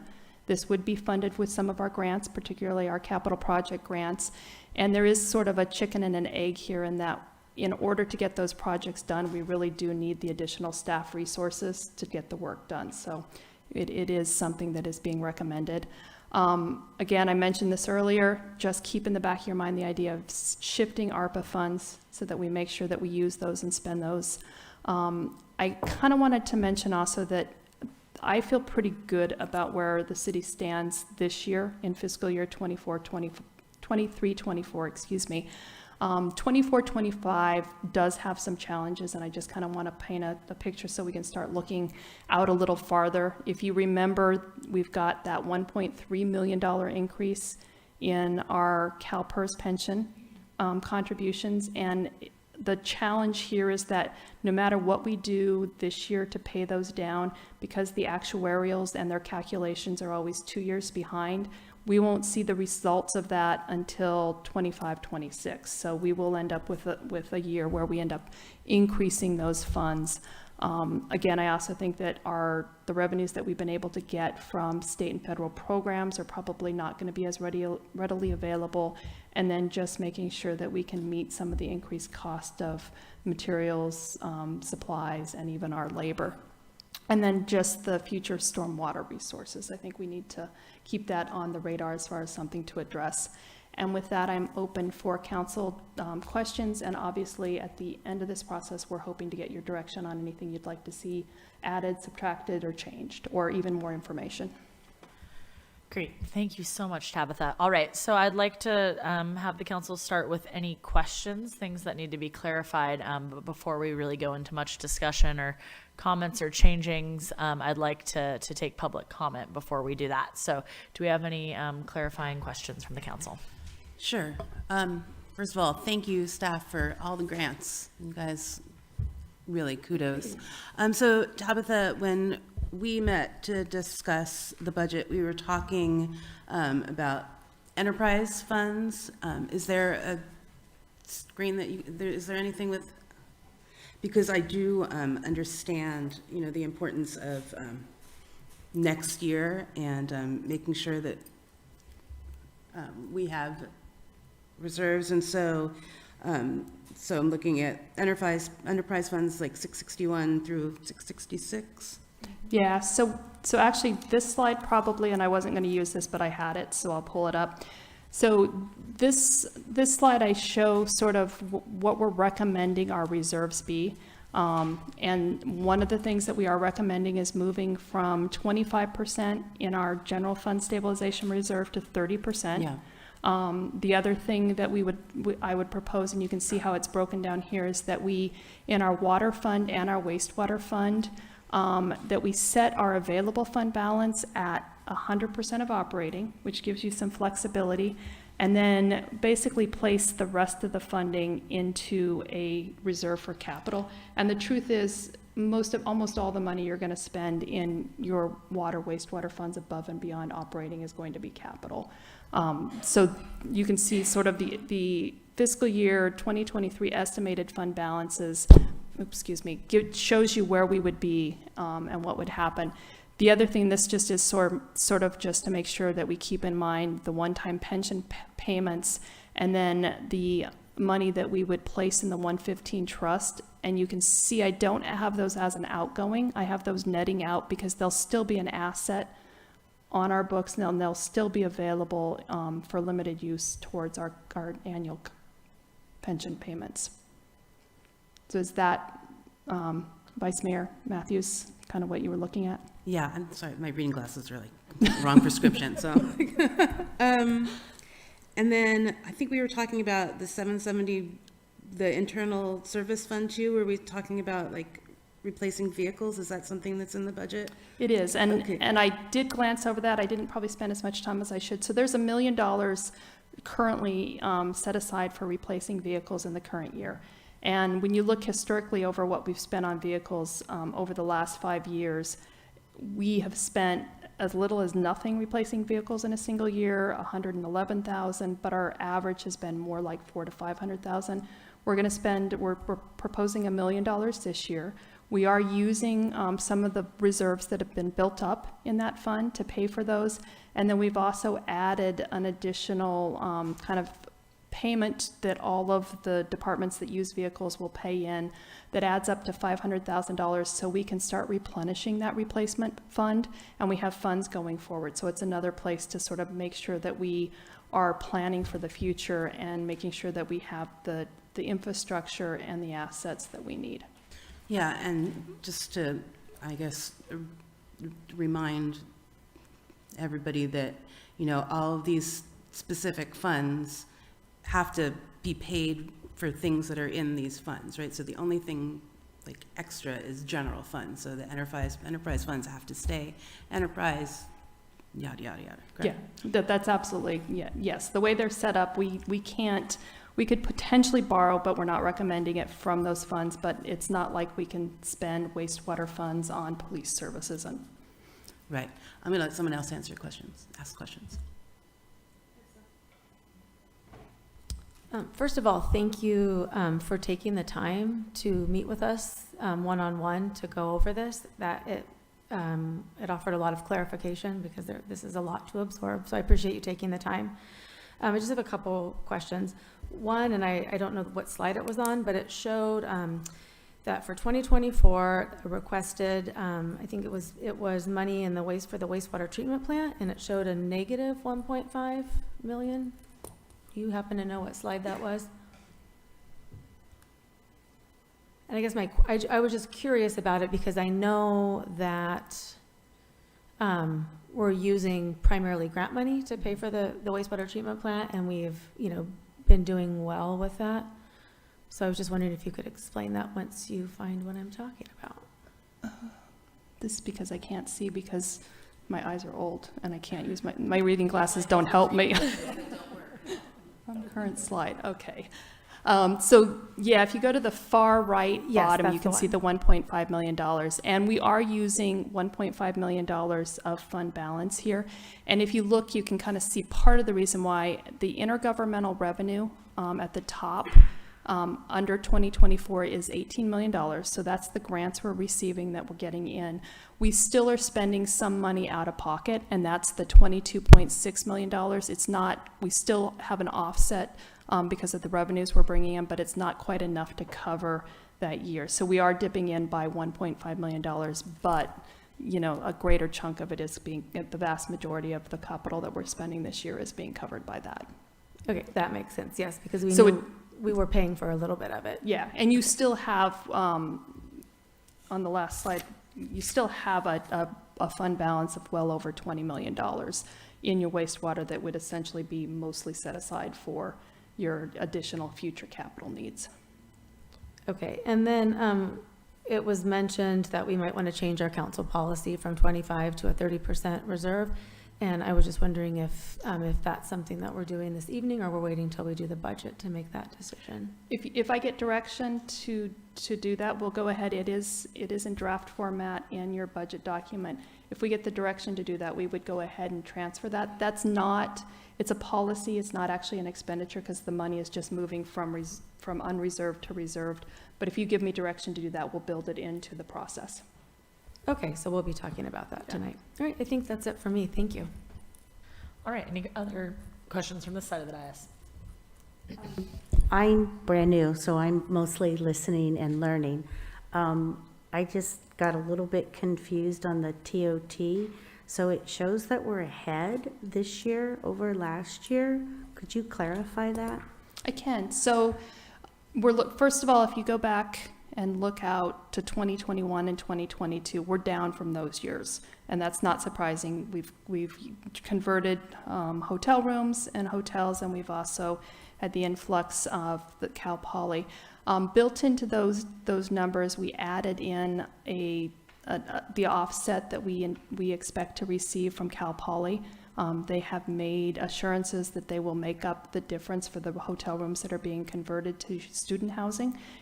Obviously we still have the loss of rooms from converting to the home key projects, but that's why that number is increased from 2023 estimated to 2024. So otherwise it would be lower, and it would be a negative number from this current year. That would be in lieu fees from Cal Poly Humboldt. Yeah. And it's, I believe we estimated $250,000, but that'll be finalized when we take a look at sort of exactly what number of rooms are used and how that impacts our overall dollars and if they shift. And so we would go back and look at the 4 hotels and what we normally would get in a good year. Yeah. And then add to it. Exactly. And the challenge, we are keeping it a little bit open in that we don't know by reducing the total number of hotel rooms available in Arcata, there's likely to be higher occupancy rates at the other hotels and potentially higher rates charged. So some of that could be offset as just part of the market. And then also on the capital improvement projects, it said 1.8 million for the Carlson Park, and I thought we had like 2.5 million. We do. That's the expenditures that are budgeted particularly for just this year. Gotcha. certainly our environmental services director could expand on exactly what that entails, but it's because not all the money will be spent in fiscal year 2024. Correct, because it's going to take some time to do this, and we Yes. only have like 6 months left. Well, I guess it's fiscal year. It's fiscal year, so it's Okay, July but 1st. still, even a Yeah. year of what the big project that we're doing is going to take a little more time. I think that was it for me. Thank you so much. Thank you. Microphone. Turn on my microphone. So, I don't know if this is part of the budget, but one of the things I was really interested in is our Transaction and Use Tax Oversight Committee actually have an opportunity to meet with our Director of Finance and to have two of the members at least start to discuss our budget as she recommended, and so that we can get some recommendations back about what we should think about for the future. And when we get ready to do another tax, whatever we want to call it, we'll know where we should stand and we can get feedback. So that's something I think would be helpful for us for the future and help us in mid-year budget review if we could start that moving forward. So that's something I would suggest. All right. Cool. So we have had a quick request for a restroom break. So we're going to take a brief 5-minute break and then we'll come back and we'll start with public comment on our budget. Oh, okay. Yes, questions? No? Okay. Great. And then we'll come back. 5-minute break. Then we'll come back. All right.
All right, we're back. I believe we had a couple more follow-up questions that were brewing in our brain, and then we'll take it out to public comment. Hi. Can we pull up ARPA funds?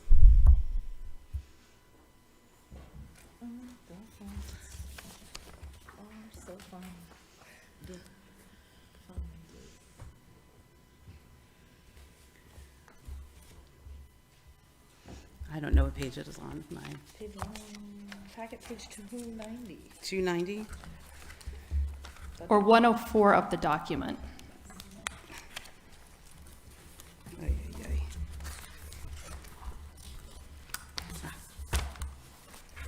ay. All right.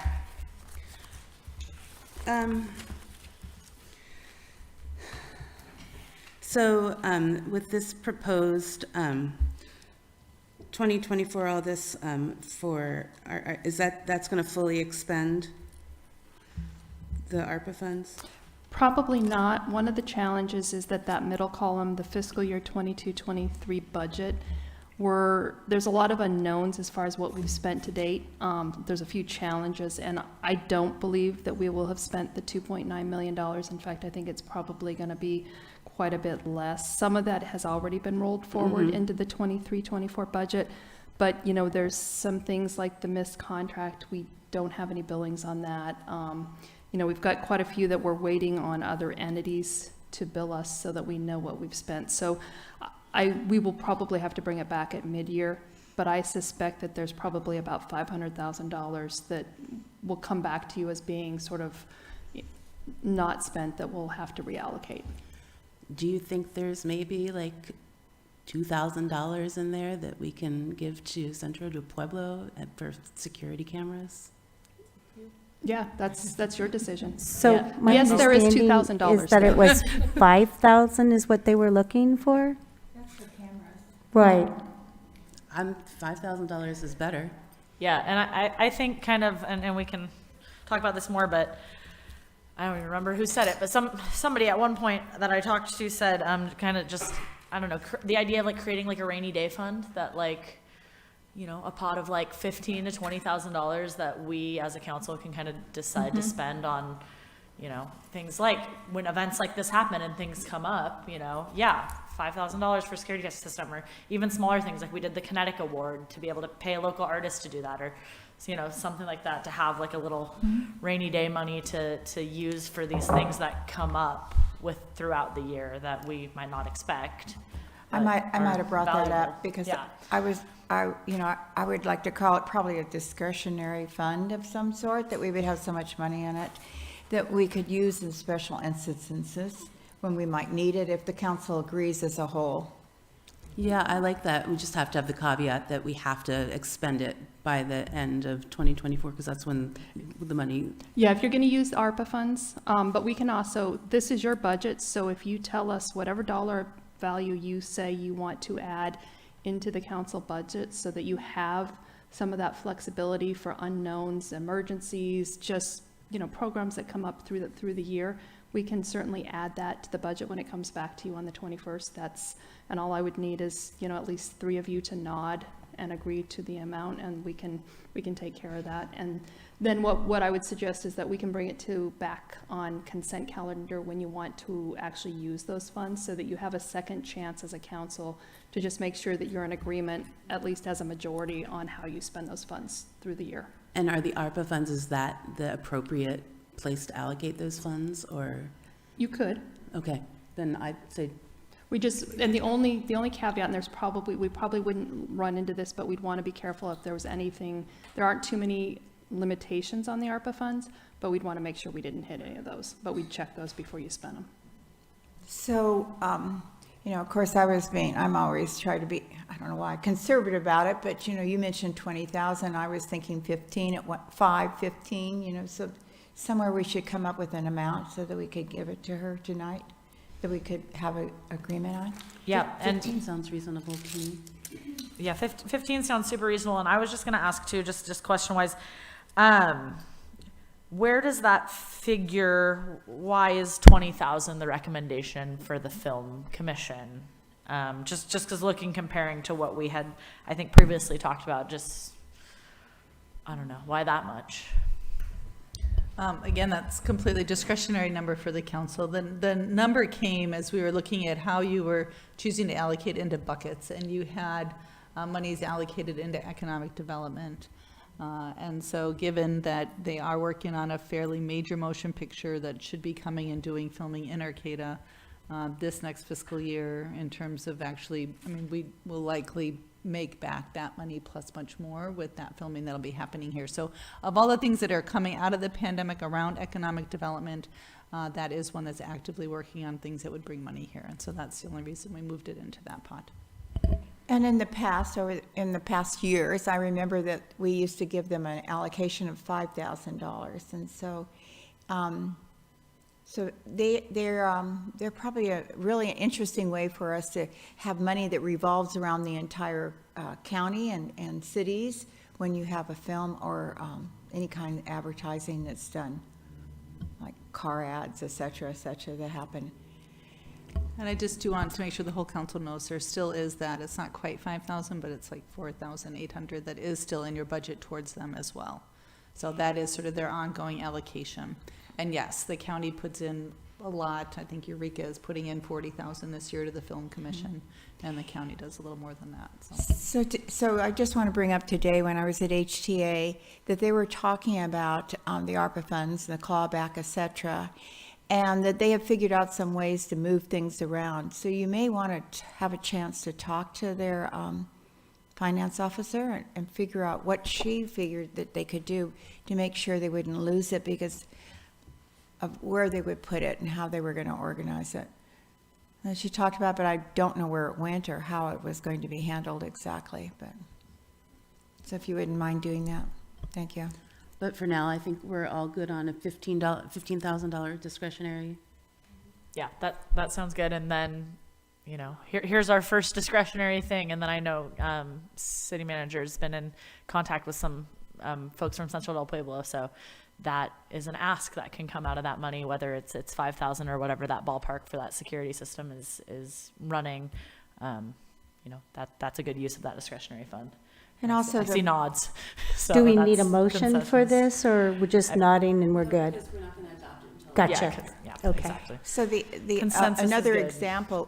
example would be like the Ferry Festival. If they said they would like to have some of their funds offset with the city is permit, possibly we'd say, okay, we would offset it by $500 or $200 or whatever.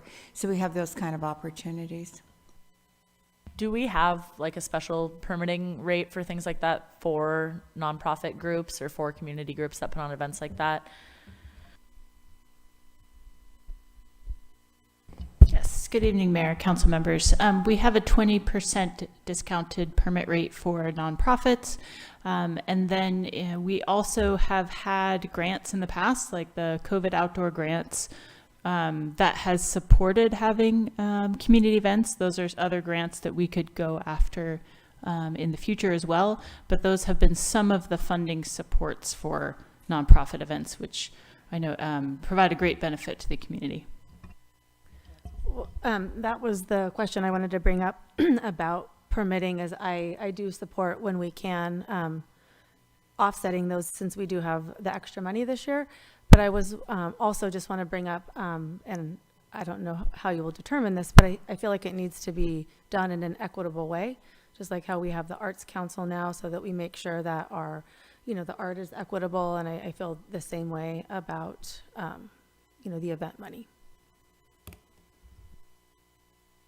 Are we done with the discretionary ideas? Okay, we got too into ideas and I really wanted to take it out to public comment before we got too bogged down with talking about our decisions, because we might hear some things from the public that might spark what we want to make some changes about, right? And so that's why folks are here. So I'd really like to open it up for public comment unless there are more clarifying questions of things we do not understand about the budget. I do, thank you. Okay. So item number 5, I just was wanting to see if we could change the language. It says extend or expand, and I'm wondering if we could say and. Just thinking of expanding the ambassador program to North Arcata to Valley West. And then I was hoping to get some clarification on item number 4. I notice in 22-23, it's 227,000, and then it goes up this year, or the proposed 23-24 to 263,000. And I was just wanting to see if you could clarify, are we adding more ambassadors, or what?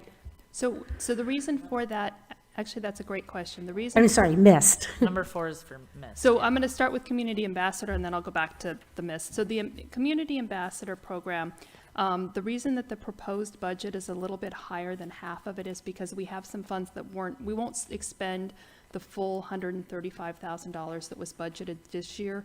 So I included them next year. And so the question being, we want to keep those funds there. I know that's a very important program. So the question is whether or not it would be extending it, expanding it, and I don't know that I'm in a position to tell you how that would happen, but we want to have the funds available so that they stay within that program. So I think that may be a decision that we come back to you to clarify how we handle administration of that program next year. And it sounds like you're suggesting that maybe we extend it into Valley West. Or even, North Arcata. So it just says or, so I was just thinking the language if we said and. Yeah, I'm perfectly happy doing that. And like I said, it's really going to be kind of looking at the logistics of it, and there was some extra money there. And yes, Valley West too, of course. So is that program full? I remember that we didn't have, we did not have all positions filled. Is that true? We've just added 2 positions, or we've just hired 2 new ambassadors, and so they will be going through training and then shadowing, and then they will be out working solo. The idea of expand or extend is that we believe we could get a few additional months. I don't suspect that with our initial pilot project ARPA funds, we're going to be expanding the program, but I do think if the council goes with Councilmember Stillman's request to have the Transaction and Use Tax Committee look at potential long-term funding sources, that look at expansion really needs to be something that they look at in that project. So let me ask you this. When we're adding things to the budget, is that something that we can consider separate from the TUT tax so that we make sure that this does happen as opposed to waiting to see if that passes in March? I guess I don't understand your question. Sorry. It's about where the money comes from too. And so, I mean, the idea that we would extend this tax is something that could really seriously fund a program that, costs this much. So we need to look for ways to bring in new revenue streams if we're going to continue to offer, these services that are new, or expand or extend these services that are new. Right, yeah, no, I understand. It's just that with 400 new students coming in the fall, and with the other home key, another 90, we have 600 new people out there. And I feel like this is something that needs to come to fruition sooner than later. And I'm just trying to see if there's something that we can move around. I know that it is a lot, but we're talking about expanding onto the extension, right? So we're going to fund it anyway for 23-24. But what we don't know is whether we're able to expand it. And so it's not going to cost $152,000 to add a neighborhood to it.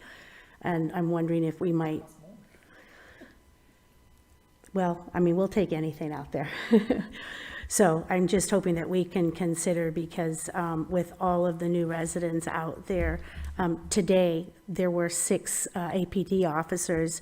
The day before yesterday, we had another incident, and we really could use ambassadors, which are going to be less threatening with the students coming in who are people of color from out of the area. And I just feel like if we had more ambassadors out there, also, that would be a great opportunity to not have to have APD out there every minute of the day. So something to think about. And then I will let you answer my second question. So the question you had on the mist was the difference between last year and this year. And what it is that we are funding Sergeant Scown's salary out of this line item, but we've also set aside additional funds for when we get billed by the county.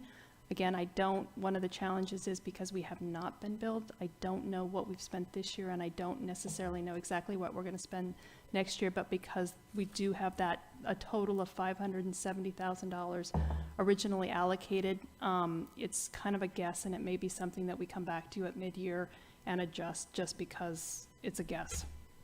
So the other idea, if we get the taxation committee, or, I don't pronounce it with the little, well, anyway, if we have that, when we have to sell that program, or we talk about selling that program, and the ambassador program has been very successful, and that would be one of the things that we would be able to sell the program on to continue funding that kind of a ambassador program, not only in downtown, but also in Valley West. So I'm just giving you an idea of why I think it's really important for the finance director to get together with a couple of the members and start to chart what they want to do and how they want to handle this next year in order to come back with the information for us, and we know where to go. Just because I'm new at this, so bear with me, and if this is redundant. We're looking at the TUT in March. So that means if we wait that long, our fiscal year starting now, we're not going to have anything happening for another year then, at least. For Valley West to acquire some ambassadors out there. I'm just really hoping that the council could see that this is something that might need to be a priority. So just to be clear, because we've had this discussion up here before, and it's not just the money, it's the development of the program. And I had I'm the one that brought the program to the council and really sold it. So I'm like, yes, and yes, I want it everywhere. But when I went to Chief Ahern to discuss the possibility of expanding it, it was actually a couple months ago, we talked about could possibly threaten the program because we haven't worked out the bugs. It's not ready yet to go full out. So we're still keeping it small, not just for the money, but to really get the program developed so that as we roll it out in other areas, it will be successful and we won't lose the program, because there have been other programs in the past that didn't stick because they just didn't get the bugs worked out and they weren't successful. So it's just really important to me that we be, prudent. I know we have so many things pressing on us. So for me, it's not just the finances, it's also the readiness of the program. And the chief has shared his opinion that it's not ready to be expanded yet. Yeah. And Chief, do you want to add anything on that topic? Well, we'll do what the council would like. But Councilmember Atkins Salazar, brings up a good point. We've seen in our profession so many programs that just fail because they try to expand too quickly. And what we're trying to do is really establish a very we need a training program that is, we're constantly tweaking that. The de-escalation side of it is still something that Sergeant Scown is working with our current ambassadors on. There's always going to be challenges for scheduling, for example, because it's similar to the satellite office for the PD and I realize we're going to be up in Valley West at some point, and I've seen this happen before in other areas of California where the expectation is now that we have a satellite office is that you're going to be there. So my fear is if we grow the program too quickly, we may not be able to staff it in these newer areas at a level that the community is expecting. And then we may be asking too much of our current ambassadors. So having said that, I do agree that the program has really worked well.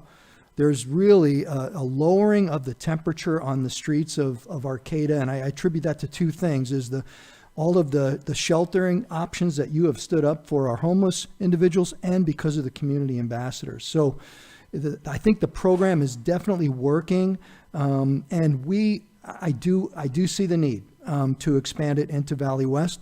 We will try to meet whatever timeline you place upon us, but we still are growing the program.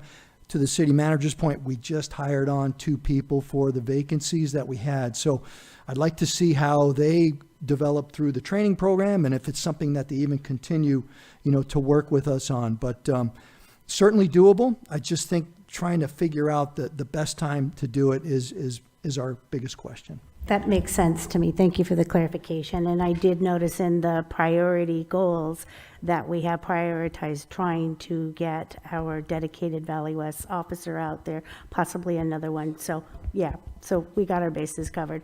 I just really am excited at the wonderful job that we're doing with the ambassador program, and we will wait in anxious anticipation for that to get the wrinkles worked out, and when it's ready, we'll receive.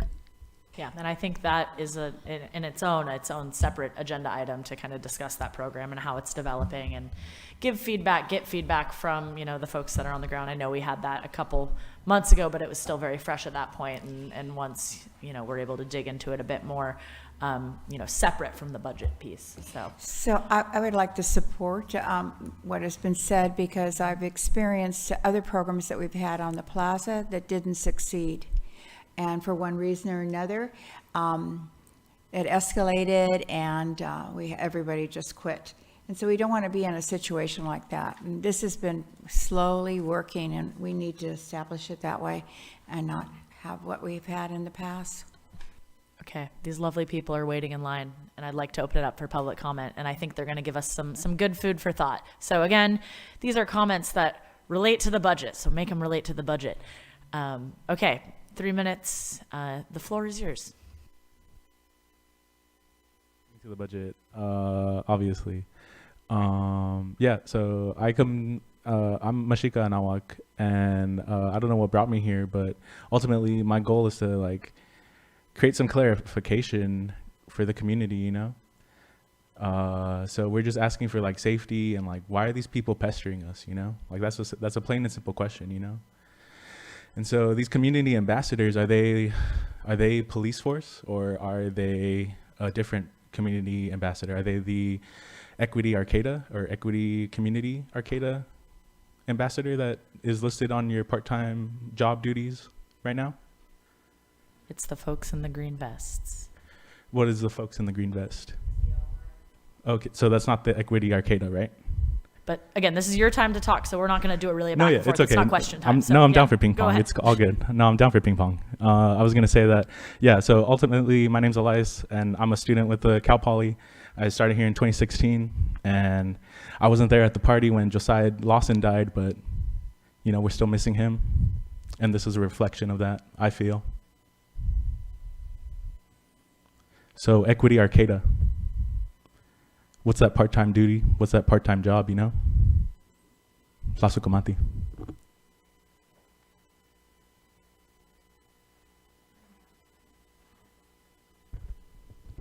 Good evening, members of this council. My name is Magali, and I'm here not just as member of Centro del Pueblo, I'm here as a friend for my friend. I'm concerned for her safety. I'm concerned for all our safety. We are hard work people. We harmless. We deserve better. We don't deserve be humiliated like this way. As we had enough of these treatments. That garden is for me like part of my hometown. It's a little bit of my hometown. We have a lot community in there, a lot friendship. And also, I'm concerned for all the students. They live in home, or homes are far away, and this garden make home for us.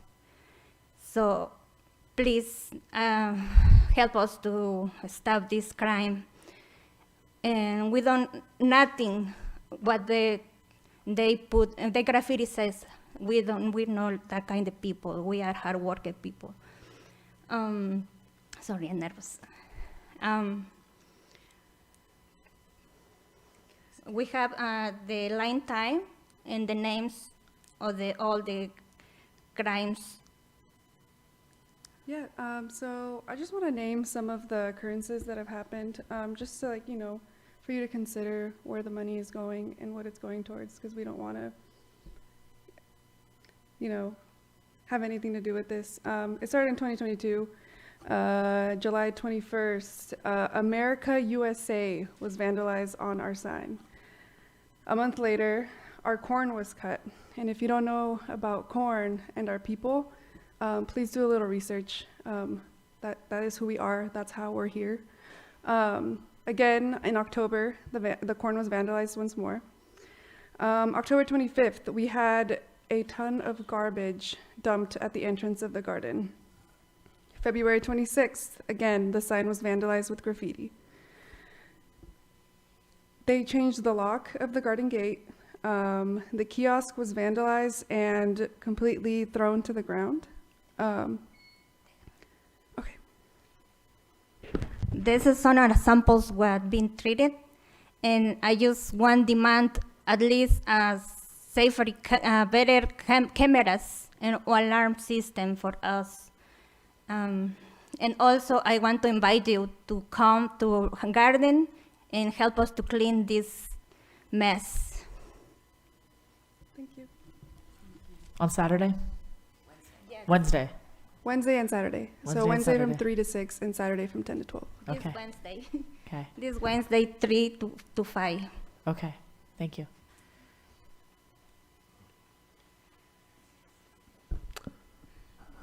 Hi, all.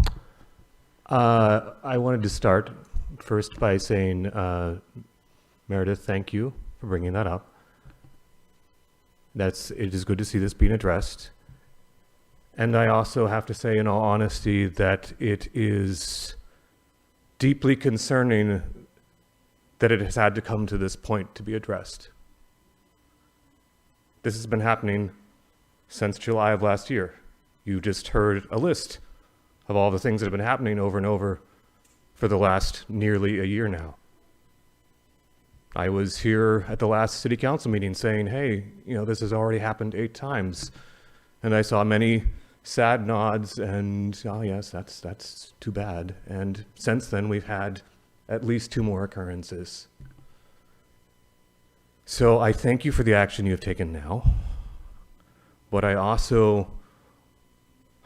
note that in the budget presentation, there are notes of the council priorities, including public safety and equity, diversity, and inclusion.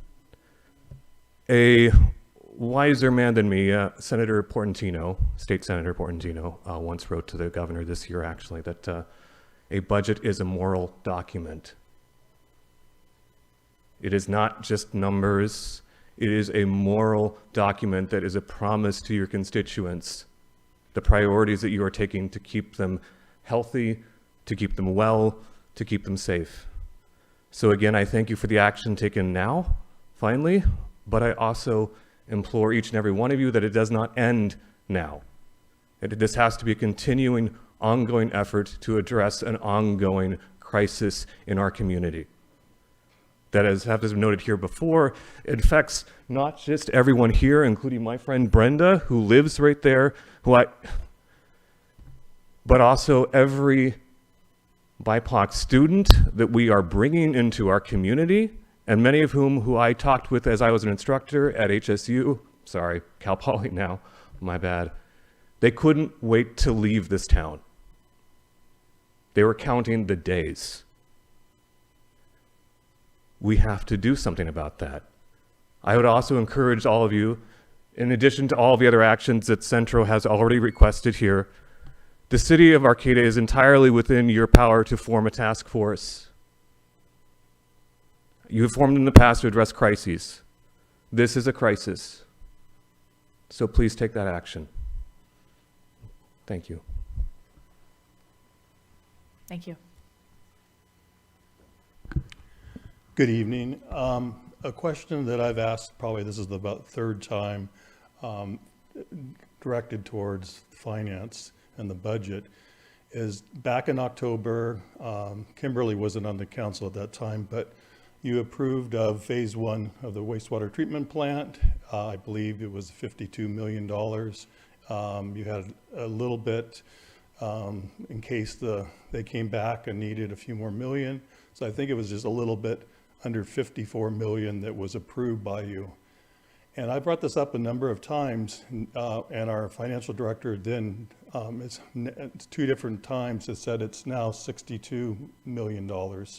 So my question is, why isn't that anybody's even curious about in explaining why, it went up from 54 at the max to $62 million?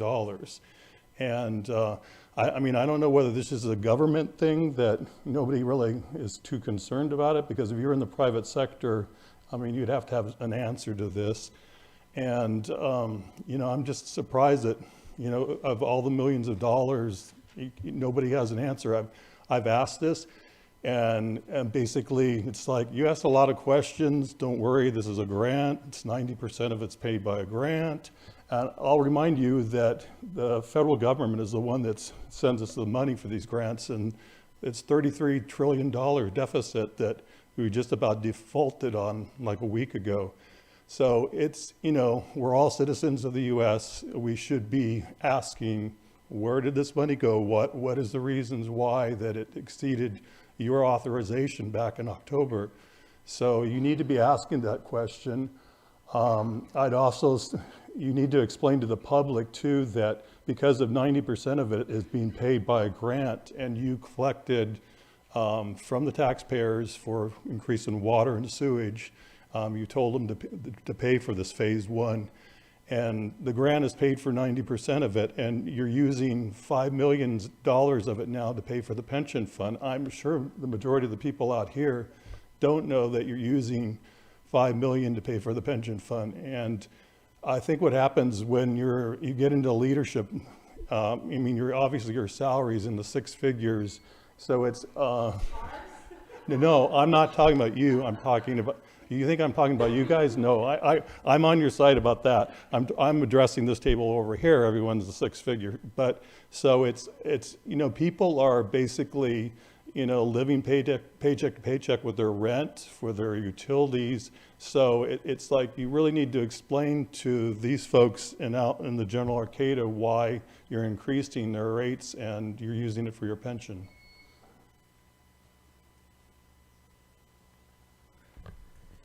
I want to keep reading the timeline. It's related to the budget at the end. In 2023, we started in February with a vandalized sign with a graffiti.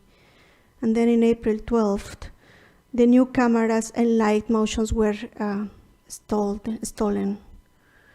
In May 9, we have a vandalized sign saying USA Trump. In May 25, we had the broken gate and a person trying to steal cameras using ladders. We have the image. And the police has the image as well. In June 1st, somebody stole the rest of the cameras in the garden and put a gate and a lock in the new gate. I put a chain and a lock in the new gate. Finally, in June the 2nd, the sign was vandalized again with a sign saying USA. It's hard for me to read it, even if I've been practicing English for 6 years now. It's hard for me to read it because this is a space that we've been fostering, and this is a space I'm neighbor of, and a space we've been working to transform. I have some ideas for you to use in that budget. The sign has been vandalized in multiple occasions because it's multilingual, because it includes the Sulaluk, the Huilliot language. It includes the Mixteco, indigenous language from Oaxaca. It includes Spanish and English. So provide access to multilingual people. Use that budget and those signs and in those campaigns to make it in several languages, so we are not targeted. So the person that is doing this knows that this city provides safety space for everybody that speaks several languages. Discuss racism. I hear there is a film commission, maybe a campaign in media can become to discuss how racism is a public health crisis, and we are in a crisis. We have so many attacks so far that is becoming a problem for our health, physical and mental. In the vandalism of June 2nd, my house space was trespassed by this person. I don't feel safe even for gardening. I have a baby, I don't let her out. I ask you to highlight the sanctuary garden as an important space so that this person that is committing hate crimes knows that you are in our side, that you are allies. I want to thank every volunteer. The only reason I'm here and I feel safe is because they are here today with me, because they are in the garden every Saturday and Wednesday. And I want to see you visiting the garden and doing something, take action. Thank you. And I want to give you this as a proof so you have a copy and please do something. Thank you, Brenda.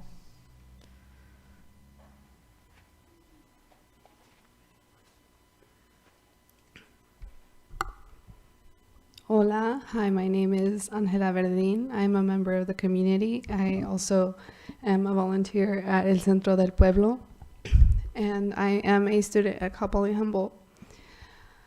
I just want to talk about how I'm originally from the Bay Area, so coming here, it took me a long time to find places where I felt safe, and El Jardín Santuario is one of those places that I have found.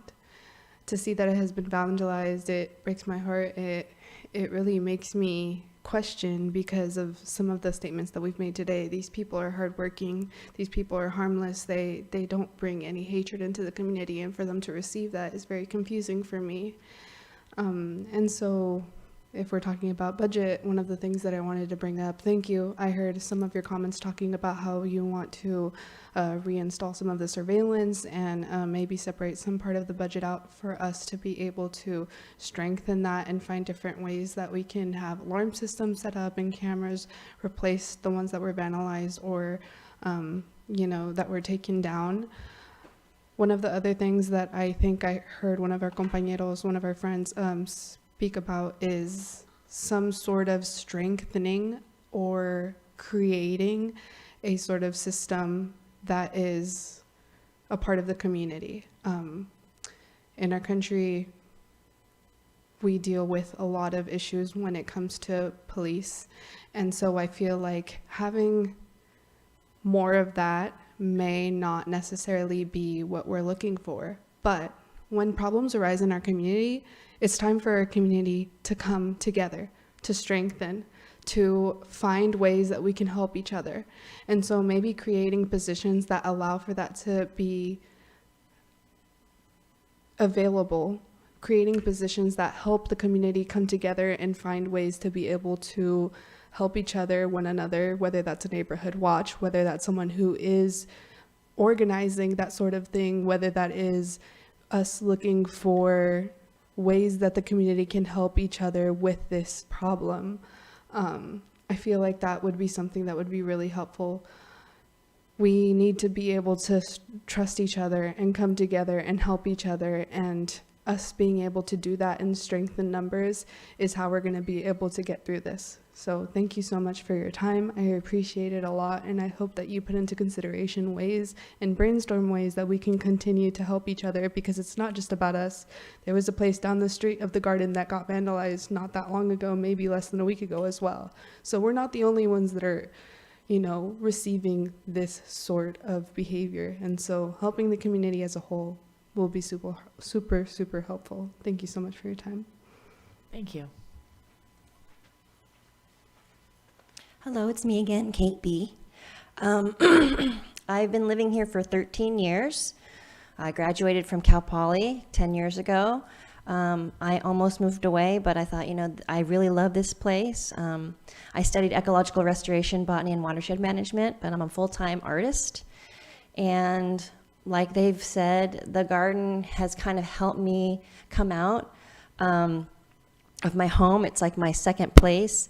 I've had personal assaults on me living in this town. So as a personal, I haven't felt safe.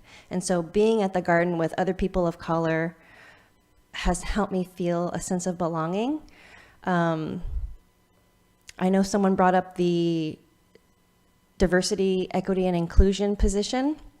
I've actually personally looked at that job because I thought, look for these things in my day-to-day. That's something that is very important to me. So budget-wise, I would suggest increasing the pay because I get paid more cleaning floors than that job has posted. So I don't know who's going to apply for that job because what it takes to deal with that, not only on an academic, but on an emotional labor, it's not enough. And so I don't know who's going to fill that job. I've been interested, but it's not, yeah. So as far as the budget for the garden, I think I mentioned it before, because of the whole sentiment on police, maybe if we could open up more positions having to do with the community ambassadors. I mean, I would hate to have to lean on them too much because I'd also want them to have some sort of training when it comes to decolonizing and being trauma informed. So I don't know what that looks like as far as rate of pay for that position, because we need somebody at nighttime, present to look. We have a camera, but the motion sensors don't go off because we have to put it at such a distance to keep it out of arm's reach, and then we can't capture who's there. So maybe having someone patrol the area. I remember we used to have peace officers. I don't know where they are anymore. But maybe introducing a new position in that area. And then again, maybe increasing the pay for the DEI job. Thank you. Thank you, Kate. Hi, my name is Joanne McGarry, and I come to these meetings all the time, and this is a really important meeting, and I'm so glad that people are talking about something so important. As I've written to you in emails, I moved here 11 years ago from Santa Barbara and was assaulted at the first Oyster Fest I attended because it was a wasteland of wasted materials and wasted people. And ever since then, I've been trying to understand how Arcata can become better than it thinks it is and take seriously the really important and serious issues that are occurring in our city before we start celebrating or just going back to the traditions that we've always gone back to and partied. You know, I think it's time for this city to grow up and recognize the change that is happening in our world, both in terms of the social environment, the physical environment. You know, I'm a climate activist, so that's kind of my focus, but I've been a social justice activist as well, and we need to address this out loud on the street corners, at the ball game, seriously, at the ball game, and at other places. And we need to get a handle on this and stop the hate. We need to stop the discrimination. We need to, like I said earlier, recognize that we all belong to each other and must stand in a circle of compassion with one another. I was able to hear my friend Father Greg Boyle speak at my niece's graduation in Santa Barbara last week. And I talked to him about coming up here because he's an inspiring person doing great work down in Los Angeles at Homeboy. And hopefully I can get that to happen now that I've made direct contact with him, because we need to inspire this community to be different than it currently is behaving. So let's be serious about our community, and then we can celebrate.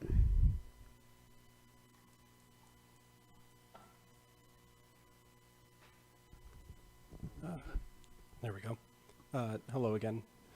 I would like to start off by saying thank you. I understand, you know, there was the discussion that was brought up about possible allocations from, feedback, sorry, from the ARPA or American Rescue Plan. I think that's a good start. And I hope, you know, that is not the end. I understand, you know, the American Rescue Plan, that's, you know, I believe almost $200 billion that was allocated through different states. And, you know, Arcata, Humboldt County was very lucky to receive quite a good chunk of that funding. And I know that it can be used for these purposes. My worry, I guess, is what happens afterwards. That funding will last quite a long time, and that's something that, you know, is definitely being considered, as I see from these discussions. But I would, you know, be, I guess, hesitant to be too optimistic about the future after that, or the future in which different change in the rescue plan makes it so that way that funding that has been provided might change. I guess what I'm trying to get to is I hope that in the future there is a way for the city to allocate funds to these nonprofits, not just Centro del Pueblo, but others in the area as well, so that there will be a long-term bill, whether it is that rainy day fund that was proposed, or whether it be something that the city consciously puts forward more funding into outside of just when it is needed. I feel like if we create a budget or create a system that is only used when the city deems an emergency, then it might create gaps. What if the city considers something an emergency and the people do not, or vice versa? What if the people consider something an emergency, but the city does not meet them at that level? Is the funding then withheld? I think these are important questions, and I can see that you all care, that you want to do something about it, and I hope in the future we can come to an agreement as our representatives and as your constituents to find a common ground when it comes to that. And I'm a little bit optimistic for that, so thank you.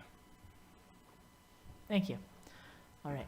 No, you only get to talk once. But yeah. we're going to have, after we finish the budget up, we're going to have another 3 minutes that you can have at the end of the meeting. So. No, yeah, I just wanted to bug you one more time about the equity position, and if I can get a For everybody having a fair application? chance, you get to speak once for 3 minutes an on each application. item. So Oh, at the everybody final gets a line? chance once. So let's check with our commenters on Zoom here.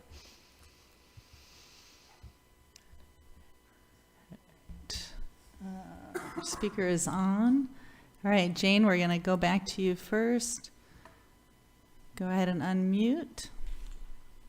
Is it working this time? It is working. Hey, hallelujah. Fantastic. A whole bunch of ideas. Okay, I don't know. I know we have I've seen them though. We have a volunteer policing program. And they go up into neighborhoods where somebody's going on vacation and oversee it. Maybe we could extend that program. We have a very active CERT program for emergencies. Maybe we could create a special program in addition to this concept of the ambassador program that would bring in volunteers. I don't know what we've done for Neighborhood Watch, but that's certainly another option because those can be very successful. I think it's very important going to the budget to, when we're talking about economic development and the Plaza Improvement Task Force, which I was on, to find ways to support the Ferry Festival and events like that, because they do bring money. They do bring people. That brings money to downtown businesses. We should be doing the same thing over in the Creamery District. We should be doing similar things possibly in Valley West. In order, the more special events we have, I mean, the Oyster Festival brings in enormous amounts of money. The Kinetic event does a lot for bringing people here and bringing people from out of town, a lot of interest, etc. So I think if we actually actively support some of these things, it will be good for both economic development and safety. But also, I think if you're going to have, it occurred to me, I don't know how exactly big the sanctuary garden is in terms of square feet. Maybe you could get somebody to live there and create a somebody to actually live in a small area. They're just buying modular units down at Hillfinger, I think it's called. And maybe you could put a modular unit in there. Somebody could live there. Then when the lights came on, there'd be somebody there to respond.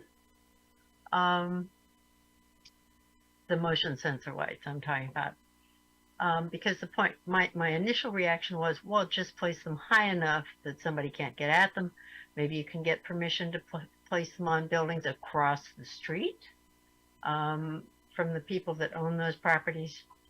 But there needs to be a way to monitor that and create a sense of safety. All right. And Thank the you, whole Jane. issue of- That is your 3 minutes. Thank you. Thank you. Sorry, I can't watch it. Do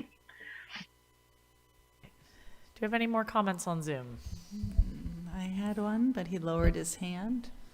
I'll just give you a couple more seconds on Zoom to raise your hand. It did come back up. All right, Lee, go ahead.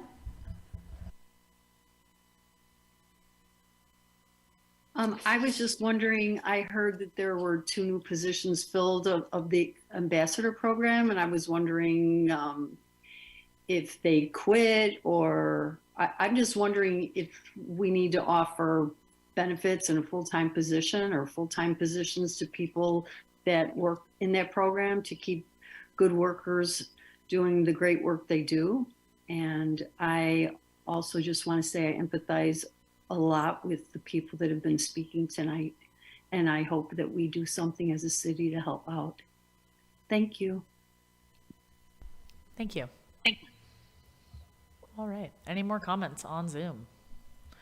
Okay, so we'll bring it back to us to get some consensus on this thing, on some of these things we've talked about. Kind of what I wrote down as the main things that we've discussed is looking at giving some direction to the TUT committee to work with our finance director to begin that process of evaluating what that tax measure could look like. Perhaps creating a rainy day fund. I heard the number 15,000 put out for that, and maybe 15 in that fund and 5 of that 15 now going to Centro, and having City Manager Deemer continue to work with Brenda and see what they need as actual material.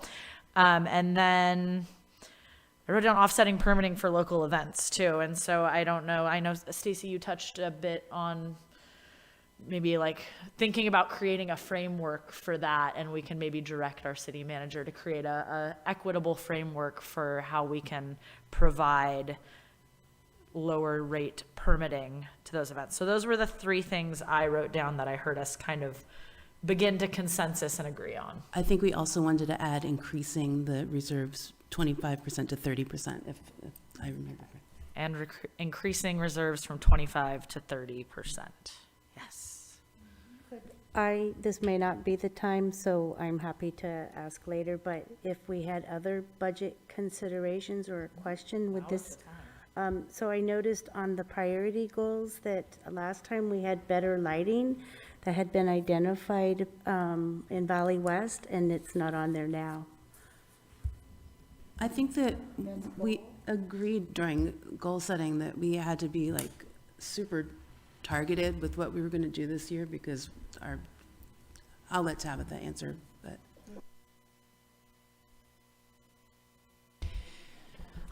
I can't speak to the specifics on that past goal. I don't have that information in front of me, but I will say that we, since the goal setting meeting in March, the environmental services and engineering departments took the direction for looking at additional infrastructure and beautification opportunities in Valley West. And so we did submit a Clean California grant for that. So that will address many of those concerns. I just can't speak to the something in the past that is not in the documentation I have right now. So, or if you could restate your specific question. It was in the past priority and goals, and it didn't roll over to the to this one. So I was just wondering what happened. It had been. Yeah, those changes, the version that you see in the budget is the version that came out of your goal setting meeting. The council reviewed. So somehow I think we just kept it vague under the, umbrella of beautification and infrastructure, which does include lighting. Correct, Emily? Yes. For parts of that we were looking at and included mention in the grant that we submitted to Caltrans at the end of May was additional solar lighting at the bus stops.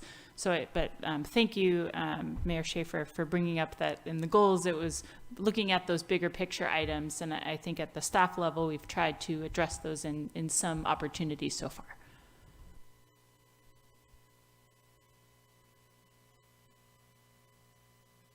All right, so now's the time. Anything else, anybody? We talked about those four main things. I see a lot of nodding on those four main things, so I think we have a consensus on those. Anything else, folks? Do we need, Wanna we add? don't need to make a motion or anything. We're just go forth and. Go forth and budget. And budget. So, yeah, just basically, I want to make sure that when it comes back to you for approval, potentially on the 21st, that I've got at least 3 of you, so we're not adding things in that you're not agreeing to. I know one of the other items we wanted to get some direction on is the project manager, assistant engineer that would potentially be funded from capital project grants. That's already been sort of outlined, and just that would be an addition to the budget, but it would be offset by revenue that would cover the cost of at least the ongoing cost of that position.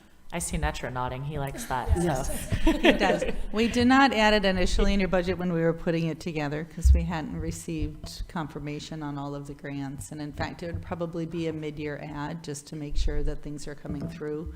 So it won't be added until we actually get the grant. Until we actually can secure the funds. And if we secure the funds, is it for like a time limited, or is it? What he has worked on laying out with the grants ahead of us, we're working on trying to secure about 3 years within the grants. Right, go forth and budget. All right, folks. Well, go forth and budget seems to be the moving on term. Is there anything else or final comments or questions anybody would like to add? Well, no, I have, when we get into comments, I'm going to just bring this up, and I don't know how it'll affect things, but it could as far as staff time. I've been thinking about the Transportation Safety Committee and the Public Safety Committee. And I've been thinking about how we could merge those two. In the Transportation Safety Committee, we have 1 opening, and the Public Safety, we have 3 members only. So we could merge those together. And then eventually just, we'd have 2 extra people, and when somebody left, we would still, we'd keep it together. But I think it would reduce some staff time because we'd only have 1 staff person working that, or 1 staff person would, depending on what's going on, maybe somebody else would come in. But I'm just thinking about how many committees. Arcata's always had a lot of committees. Takes a lot of staff time to manage all our committees. And in the past, we used to think about how we could eliminate them or combine them. So I'm thinking this might be something that we could do, and it would change around some hours as far as staff time. I think that's a great idea. I think that's something maybe we want to add as an agenda item for later, because I think there's, talking about committees and maybe additional additions of task forces and whatnot. So maybe that can be a separate agenda item for later. Sounds good to me. There's 3, consensus. Add that to the agenda. All right. Any other comments on budget before we move to our final oral communications period? All right, good job, everybody. That was okay. Thank you. I said it might still be light outside when we get out of here. All right. So then that takes us to item 12 on our agenda this evening, which is oral and written communications. This time is provided for people to address the council on items that are not on the agenda. So pursuant to the Brown Act, the council does not take action on items or that are not posted on the listed agenda, and oral, written communications. Oh, wow, I'm messing up. And the council may respond to statements. You will be limited to 3 minutes. And so if you are here in person, line on up. Or if you are on Zoom, please raise your hand. Or if you're on the phone, press *9. All right, take it away. My name is Carl Ray, and I'm here representing myself, my ancestors, and my community. I want to uplift what folks said, and I just want to amplify that not only City Council should bear the weight of having to wipe those words, but so should Karen, David. Y'all have been sitting in those seats for a really long time, and you are, you make the big bucks. You're their boss. You should also feel what that is, because I was there the first time, and having to wipe that off that sign, it fucking hurt. And so they'll come and go, but you continue to sit there, Karen. And so I hope that you go and you feel that. You feel what it is to be in this community and to experience that targeting, and then have to clean it up. And then for my second point, unrelated, but also related around community safety. Today, the city of Arcata conducted another sweep at Carlson Park. And this time there was no papers passed out to people informing them of when the police would return, just a threat that if people were still there when the police returned, that they would be arrested. No date, no time, nothing. And so I just want you to know that people are watching, people know what you all are doing. It is not okay. And Pack Out Green Team is gonna hold yet another cleanup, and they're gonna pick up abandoned encampments that were abandoned because you pushed them out with the threat of arrest, with nowhere to go. So people are watching. This doesn't get swept under the rug. You want to talk about budgets? Approve some public dumpsters? Approve some services? People are watching. People know what is happening. Environmentalists do not stand for anti-homelessness. Okay? Do your job, be a part of the community, and stop being anti-human and be anti-hate. And that includes both racism, classism, fascism.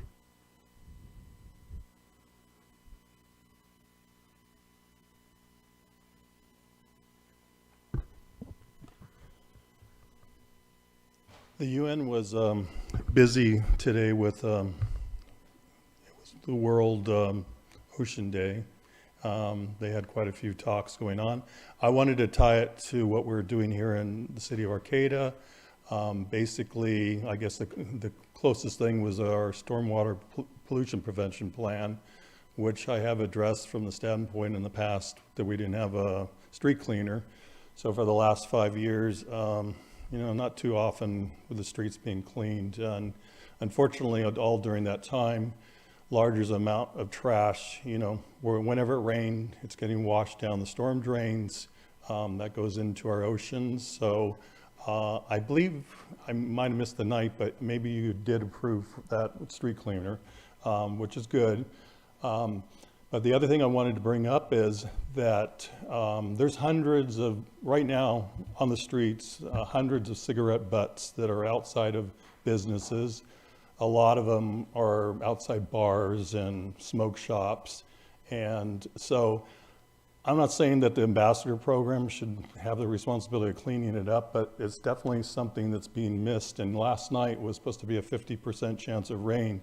So if it had rained, all of those cigarette butts would have gone into the rivers and out to the ocean. So we're not really doing what we need to be doing here in the city. We have a lot of people that have backgrounds in environmental science, but it's kind of a lacking in the stormwater pollution prevention plan from my standpoint, and sort of was involved with 2 different jobs in Marin County and Sonoma, so I know a little bit about it. And so we kind of have the reputation of being an environmental friendly city, but I don't see the mechanics of getting the job done. So somebody needs to figure out, you would think that from the standpoint of at least education, those businesses, and maybe you've changed your policy about smoking in the city of Arcata, where it's okay to do it, but you would think that the businesses that have all those cigarette butts that are right in front of their businesses would like to get rid of the evidence, so that when somebody walks by,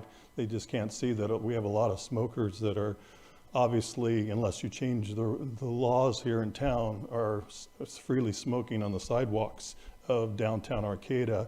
And I've seen them daytime, but I would imagine it happens a lot at night, and nobody seems to be doing anything about it. So that's what we could do to honor our oceans, since it is a day that you made a big deal about and the UN is working on, and doesn't seem like there's a lot of action going on there.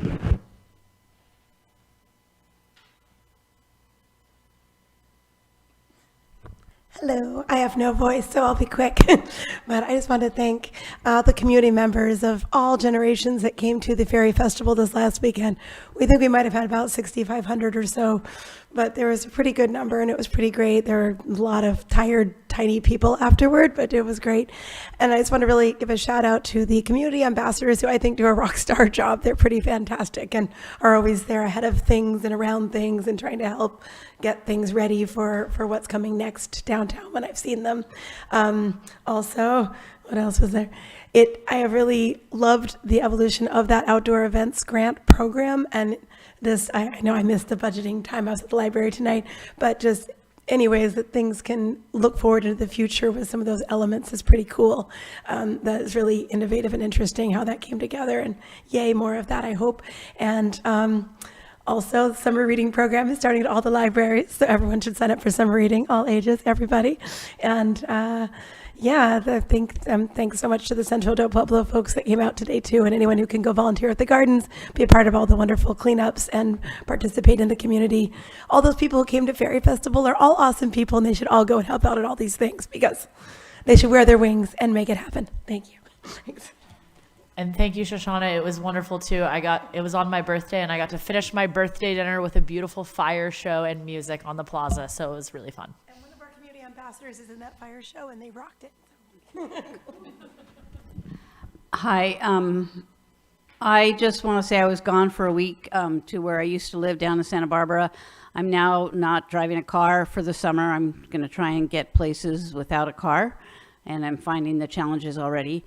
But I walk a lot, and I walked by Sorrel Place the other day, and to follow up Greg's comment, this is what really concerns me about places like Sorrel Place and where places like that we're planning.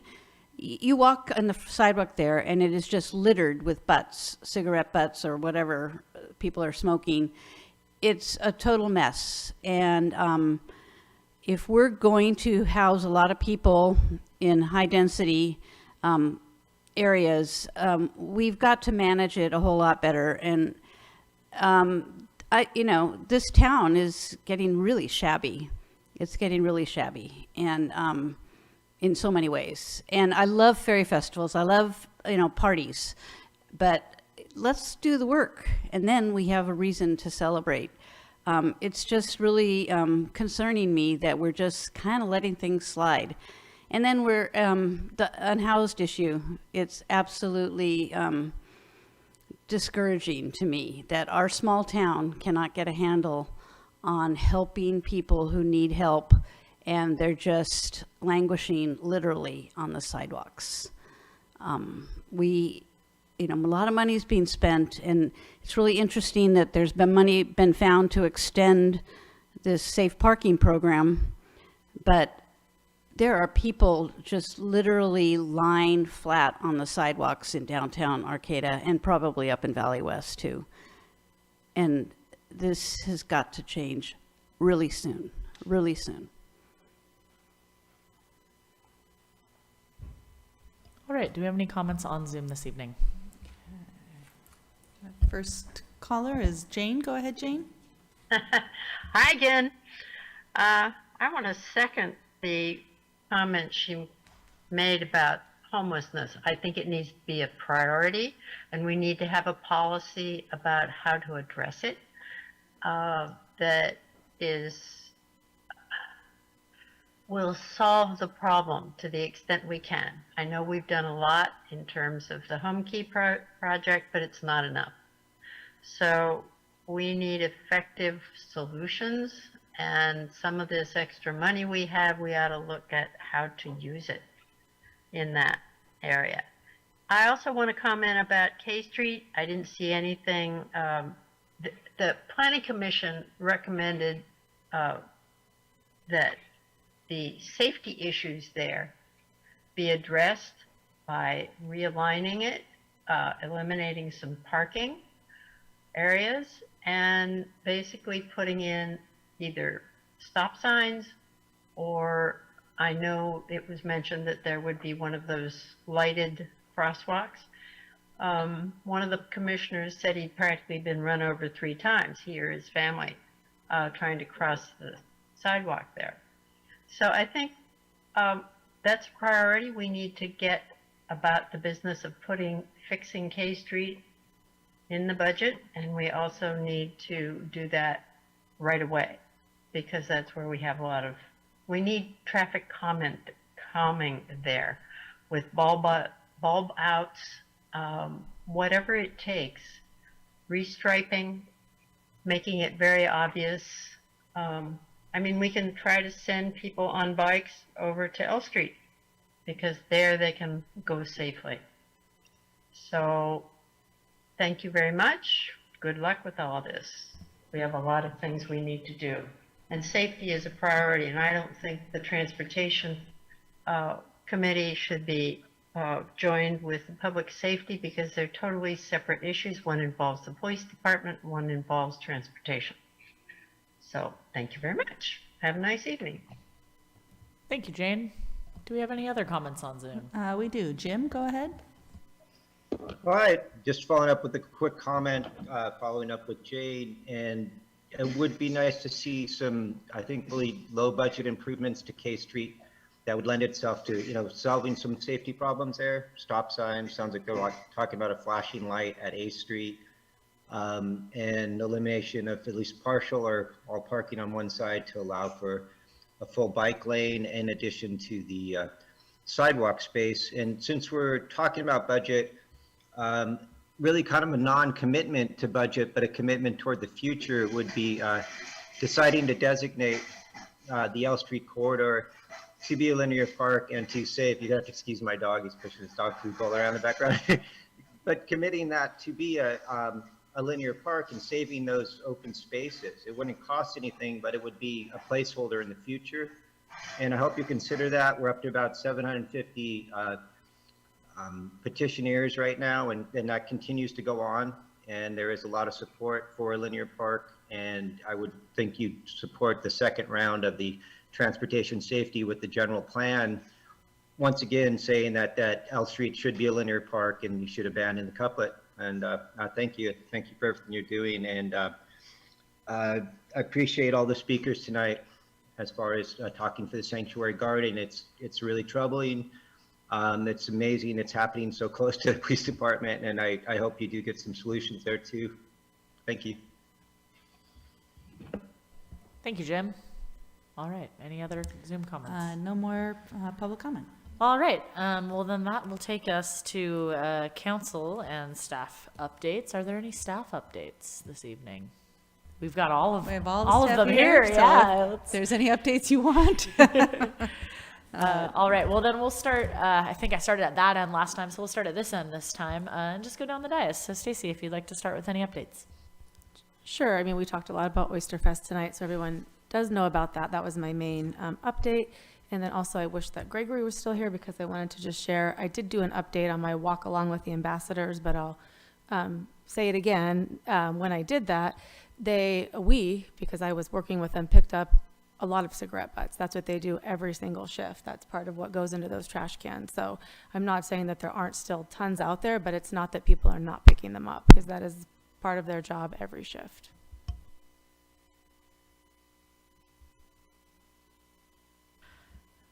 Man, I don't really have much either. The iBlock party is happening and the planning is in full force, and myself and Vice Mayor Matthews will be emceeing it. And it will be held the Monday of Labor Day weekend like it always is. And that's something to look forward to through the summer here. Gosh, I was like writing something down. I had something I was like remembering. Oh yeah, and just one other cool thing, which maybe isn't necessarily my update, but it's a good update for everybody. Arts Arcata is this Friday, even though Main Street is rather busy with Oyster Fest. But there will be some great things going on, and I believe all of us received an invitation from the Playhouse and the folks at our space, and they will be having music there and kind of just a showcase of what they have been creating there, and also some of the trash art from the North Coast Environmental Center's projects that they've been doing. So that sounds really cool. So if you're looking for something to do on Friday night, go check out our space in the old fireworker building on 9th Street across from Campground and the Stillman building. And I want to do a ditto on our space. Go check it out. Con la Comunidad Unidad del Norte de Arcata, we did pick up a whole bucket of cigarette butts. So we are trying. We had another successful cleanup on Sunday. Wanted to mention that Arcata House Partnership could use more volunteers always for their food pantry. They do it on Fridays. Give them a call. And I had a blast at the Oyster Fest kickoff party. I loved that at Wrangletown. Wanted to mention that West Village Studios, the Home Key Project #2, they're moving folks in, and it's super exciting. I've been seeing posts on Facebook. There was a gentleman who had been waiting for surgery, and now he's getting tucked into his new place, and he can go have that surgery that he's desperately needing. As pointed out by Alex, there are several vacancies on our committees, just to let people know. The Transportation Safety Committee, the Public Safety Committee, our Park and Rec Committee, and our Energy Committee, and of course our Planning Commission. So if you want to do some public service, do reach out to the City of Arcata, and I'm sure they'll find something that will fit for you.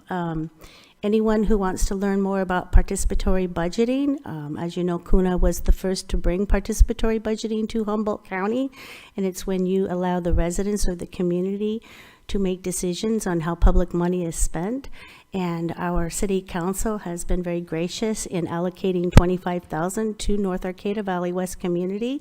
So if you would like to learn more and come observe, there will be a 6 p.m. at the Arcata Chamber of Commerce or the Visitor Center tomorrow. We'll have free food.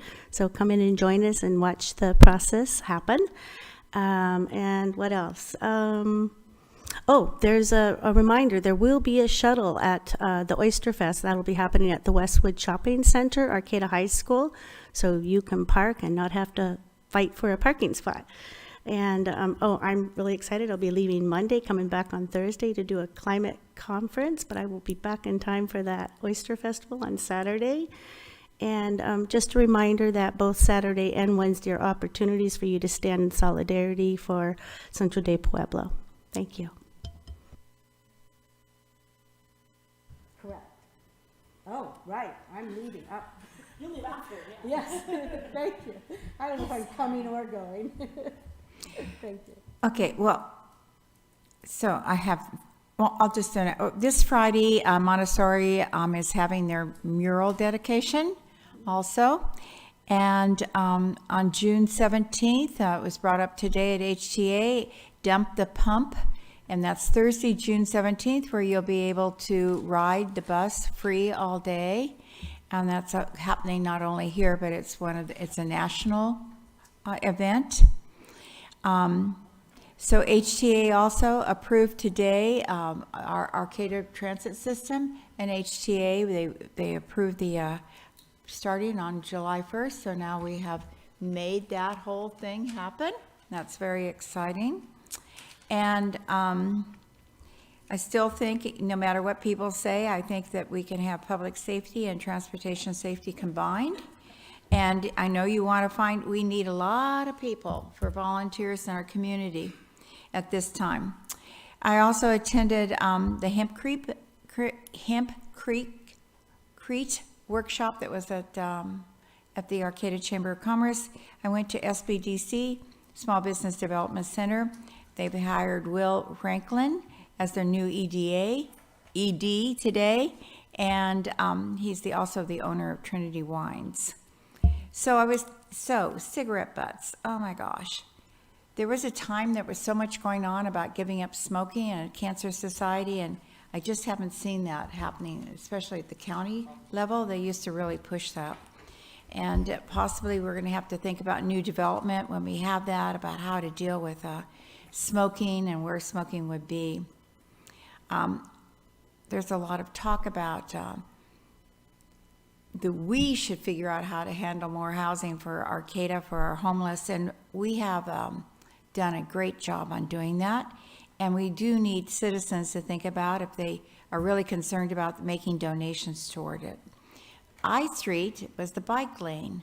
That was at one time, was an alternative bike lane. So you could go on I instead of K.